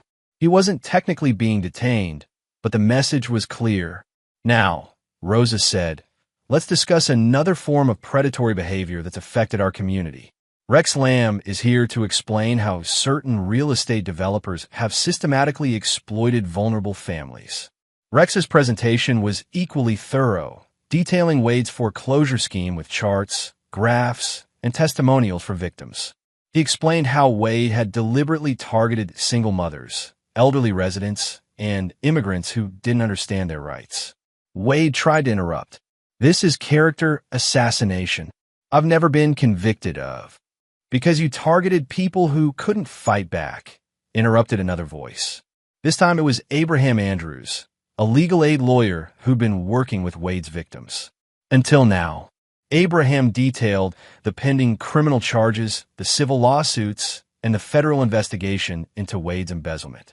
He also revealed Wade's tax fraud, explaining how he'd stolen not just from his company, but from every taxpayer in the country. Mr. Willis is looking at significant federal prison time, Abraham concluded. But more importantly, his victims are finally getting justice. Wade was pale and shaking, realizing that his crimes were now public knowledge in the community where he'd planned to rebuild his reputation. Finally, Rosa called for the evening's main presenter.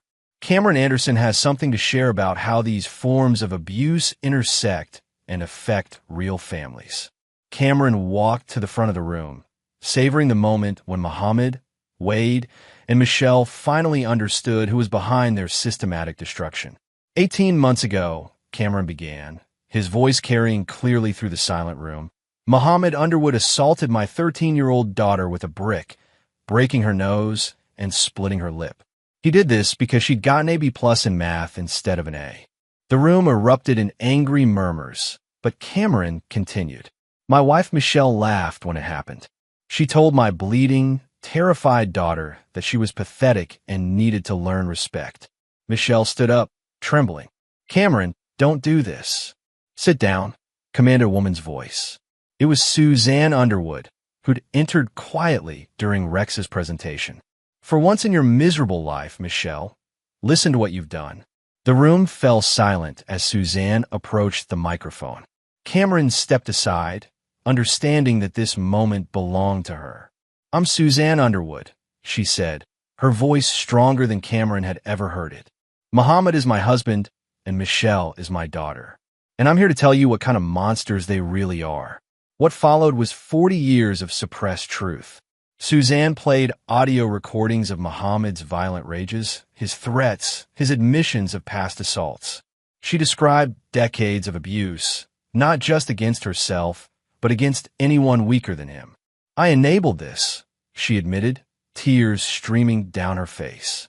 I told myself I was protecting my family, but I was really just protecting a monster. And when he assaulted Cameron's daughter, my own granddaughter, I asked for beer instead of calling an ambulance. Michelle tried to speak, but Suzanne cut her off. You want to defend yourself? Then explain why you laughed when your daughter was bleeding. Explain why you chose a criminal like Wade Willis over your own child's safety. Cameron had one final revelation. He played the recording of Wade mocking Michelle to his gambling buddies, describing her as desperate trailer trash and bragging about using her to hide his crimes. This is the man you sacrificed your family for, Cameron told Michelle, a con artist who saw you as a useful fool. The meeting continued for another hour, with community members sharing their own experiences with neighborhood predators and discussing concrete steps for protection. But the real business was finished. Muhammad sat in stunned silence, finally understanding that his decades of violence had consequences. Wade was taking frantic phone calls from lawyers, trying to minimize the damage of his public exposure. Michelle had collapsed into tears, the full weight of her choices finally hitting her. As the meeting ended and people filed out, several community members approached Cameron to express their support. But Cameron's attention was focused on his three enemies, each now isolated and facing the ruins of their lives. "You destroyed us," Michelle whispered as she passed him. "No," Cameron replied calmly. "You destroyed yourselves. I just made sure everyone could see what you really are." The confrontation was over, but Cameron's revenge was just entering its final phase. Tomorrow, the legal and social consequences would begin in earnest. And Cameron Anderson would watch with cold satisfaction as each of them faced exactly what they deserved. Chapter 8. The Reckoning. The morning after the community meeting, Cameron's phone rang constantly. News of the confrontation had spread throughout the neighborhood and beyond, with social media amplifying the story of a father's methodical pursuit of justice. Local news stations picked up the story, focusing on the unusual public revelation of decades-old crimes and the systematic nature of Cameron's response. The headlines varied, but the narrative was consistent. Father's calculated revenge exposes pattern of abuse and fraud. Muhammad was the first to fall completely. The combination of new assault charges, decades-old cases being reopened, and complete social ostracism created a perfect storm. But Cameron had one final blow waiting. Harvey called with the news: Muhammad's in custody. Bail was denied. On what grounds? Flight risk and public safety. Turns out when you have recordings of someone bragging about assaulting children, judges take it seriously. Plus, 3 more families came forward after last night's meeting. The eviction had proceeded as scheduled, but Muhammad wouldn't need housing where he was going. His court-appointed lawyer was already discussing plea bargains, knowing that fighting the charges would result in even harsher sentencing. Wade's collapse was more dramatic. The embezzlement charges had been upgraded to federal racketeering charges as investigators discovered his operation was larger than initially suspected. His real estate license was revoked, his assets were frozen, and his former associates were distancing themselves completely. But the most satisfying development came from an unexpected source: Wade's ex-wife, Brandy Gamble Willis. "Mr. Anderson," she said when she called Cameron directly, "I wanted to thank you for exposing Wade's true nature. I've been trying to prove his financial abuse for years, but I never had the resources to investigate properly." "What do you mean?" "Wade has been hiding assets from our divorce settlement and avoiding child support payments. The evidence your investigation uncovered proves he's been lying about his income for years. My children will finally get what they're owed."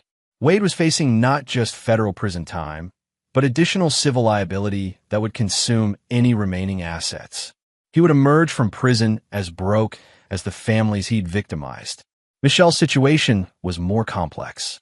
Unlike Muhammad and Wade, her primary crime was moral rather than criminal.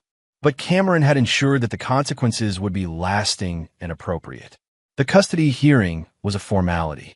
Michelle's recorded laughter during Stacy's assault, combined with her documented abandonment of parental responsibilities during the crisis, resulted in a complete termination of parental rights. "Your Honor," Michelle's lawyer had argued desperately, "my client was in shock, not thinking clearly. Your client found the assault of her child amusing enough to laugh about." The judge responded coldly. She then called that same child pathetic and told her to respect her attacker. This isn't poor judgment. It's a fundamental failure of maternal instinct. But Cameron's final move against Michelle was more personal. He'd purchased the small house she'd rented after the divorce, the same strategy he'd used against Muhammad. But instead of immediate eviction, he offered her a choice. "You can stay in the house," Cameron told her during their last face-to-face conversation. "Rent-free, utilities paid, modest living allowance." Michelle's eyes filled with hope. "Really? There are conditions. You'll attend mandatory therapy sessions for personality disorders. You'll perform community service, specifically helping victims of child abuse. And you'll live with a recorded statement from Stacy playing once every evening at dinner time." "What statement?" Cameron played a recording of their daughter's testimony from the custody hearing, where Stacy had described in heartbreaking detail how her mother's laughter had hurt more than her grandfather's violence. "Every evening, you'll listen to your daughter explain how your choices affected her. You'll remember what you chose over her welfare, and you'll live with that knowledge for as long as you stay in this house." Michelle's face crumpled.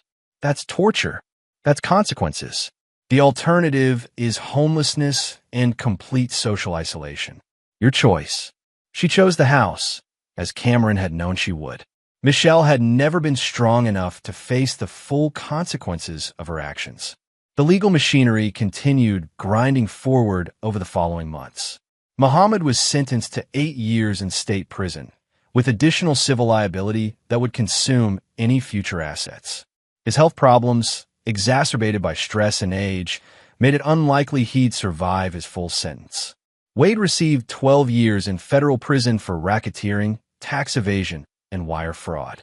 The judge had been particularly harsh in sentencing, noting that Wade had preyed on vulnerable families during times of economic distress.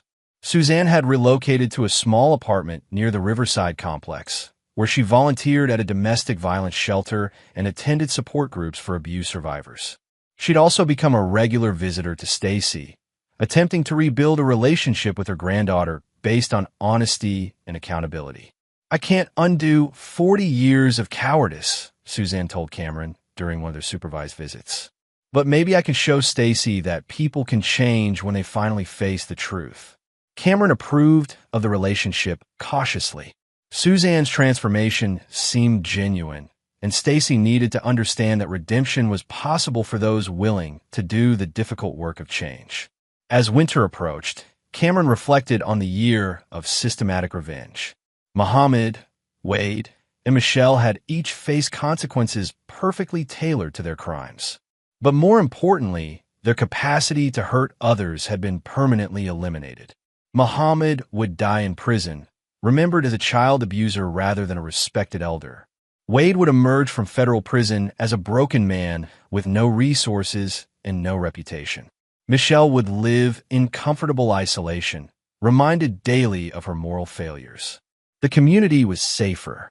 Future victims had been protected, and justice had been served not through legal technicalities or plea bargains, but through the methodical application of consequences. That evening, as Cameron helped Stacy with her homework in their apartment overlooking the Riverside complex, he felt something he hadn't experienced in over a year: peace. "Dad," Stacy said, looking up from her algebra textbook, "do you think you'll ever forgive them?" Cameron considered the question carefully. "Forgiveness isn't about them, sweetheart. It's about whether holding on to anger serves any useful purpose. Does it? Not anymore. They can't hurt anyone else now. That was always the point." Stacy nodded, satisfied with the explanation. At 15, she understood justice in ways that would serve her well in life. But Cameron's peace was about to be tested one final time, because even the most carefully planned revenge could have unexpected consequences, and some enemies refused to accept defeat gracefully. Chapter 9. The Final Victory. 6 months after the sentences were handed down, Cameron thought his war was over. Muhammad was in maximum security, Wade was beginning his federal sentence, and Michelle was living her carefully constructed purgatory. The Riverside Apartments had become a model community. Stacy was thriving in high school, and Cameron had even begun dating again, a kind woman named Rosemary Ayers who worked as a victim's advocate. But Cameron had underestimated the depth of Michelle's narcissism and her capacity for self-destruction. It started with phone calls to Stacy's school, claiming to be a concerned relative reporting parental alienation. When that failed, Michelle began following Stacy and her friends, taking photographs and making notes about their activities. She convinced herself that documenting Cameron's controlling behavior would help her regain custody. The breaking point came when Michelle violated the restraining order by approaching Stacy directly outside school. "Sweetheart," Michelle said, grabbing Stacy's arm as she walked toward Cameron's truck, "you don't understand what your father has done to our family. He's poisoned you against me, destroyed everything we had." Stacy pulled away firmly. "You destroyed everything when you laughed while I was bleeding. I was in shock. I didn't know how to react. You call me pathetic. You told me to respect the man who broke my nose." Other students had gathered, filming the confrontation on their phones. Michelle realized she was being recorded and became more desperate. "He's turned you against your own mother. That's abuse, Stacy. He's abusing you by keeping us apart." Stacy's response was calm, mature, and devastating. The only abuse I remember is Grandpa hitting me with a brick while you laughed. Everything else has been people protecting me from you." The video went viral within hours, with hashtag #StacyStrong trending as people shared their support for a teenager who'd articulated the difference between justice and abuse better than most adults. But Michelle's humiliation drove her to an even more desperate act. She'd somehow obtained Wade's prison phone privileges and convinced him to help her with one final scheme. Wade, facing his own complete destruction, was receptive to any plan that might create leverage for appeals or reduce sentences. Together, they concocted a narrative that Cameron had orchestrated their downfall through illegal surveillance, witness intimidation, and conspiracy. The plan was to claim that Cameron's investigation had violated their civil rights, potentially creating grounds for overturning their convictions or pursuing federal civil rights charges against him. They'd underestimated Cameron's thoroughness once again. Harvey called with a warning.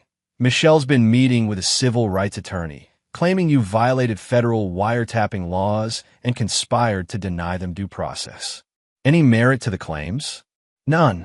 Every recording was legal, every investigation was properly conducted, and everything we did was within your rights as a private citizen protecting your child. But they might cause trouble. Cameron's response was swift and decisive. He'd anticipated this possibility and prepared for it months ago. The next morning, Cameron held a press conference outside the courthouse where Muhammad and Wade had been sentenced. He was joined by Rosa Spalding, Krista Hurst, Jamie Middleton, and a dozen other victims and community advocates. Michelle Anderson and Wade Willis are attempting to portray themselves as victims of some conspiracy, Cameron announced to the gathered media. Let me be clear about what actually happened. Cameron systematically destroyed their narrative, presenting a timeline of events with supporting documentation. Every action he'd taken was legal. Every consequence was proportional, and every revelation was based on verified evidence. "A man assaulted my daughter with a brick. My wife laughed about it. Her lover embezzled money to finance their affair. These are facts, not conspiracies." But Cameron's masterstroke was revealing that he'd anticipated this exact response and documented Michelle's violation of the restraining order, her stalking behavior, and her attempts to manipulate Wade from prison. Michelle Anderson has spent the past 6 months proving that she learned nothing from the consequences of her actions. She continues to prioritize her own ego over her daughter's welfare, and she's willing to ally with a convicted felon to avoid accountability. The civil rights attorney withdrew from Michelle's case within 24 hours, realizing that pursuing it would only generate more negative publicity for his firm. Wade's attempt to leverage the situation for a reduced sentence backfired spectacularly when prison officials discovered he'd been using his phone privileges to coordinate harassment of a minor.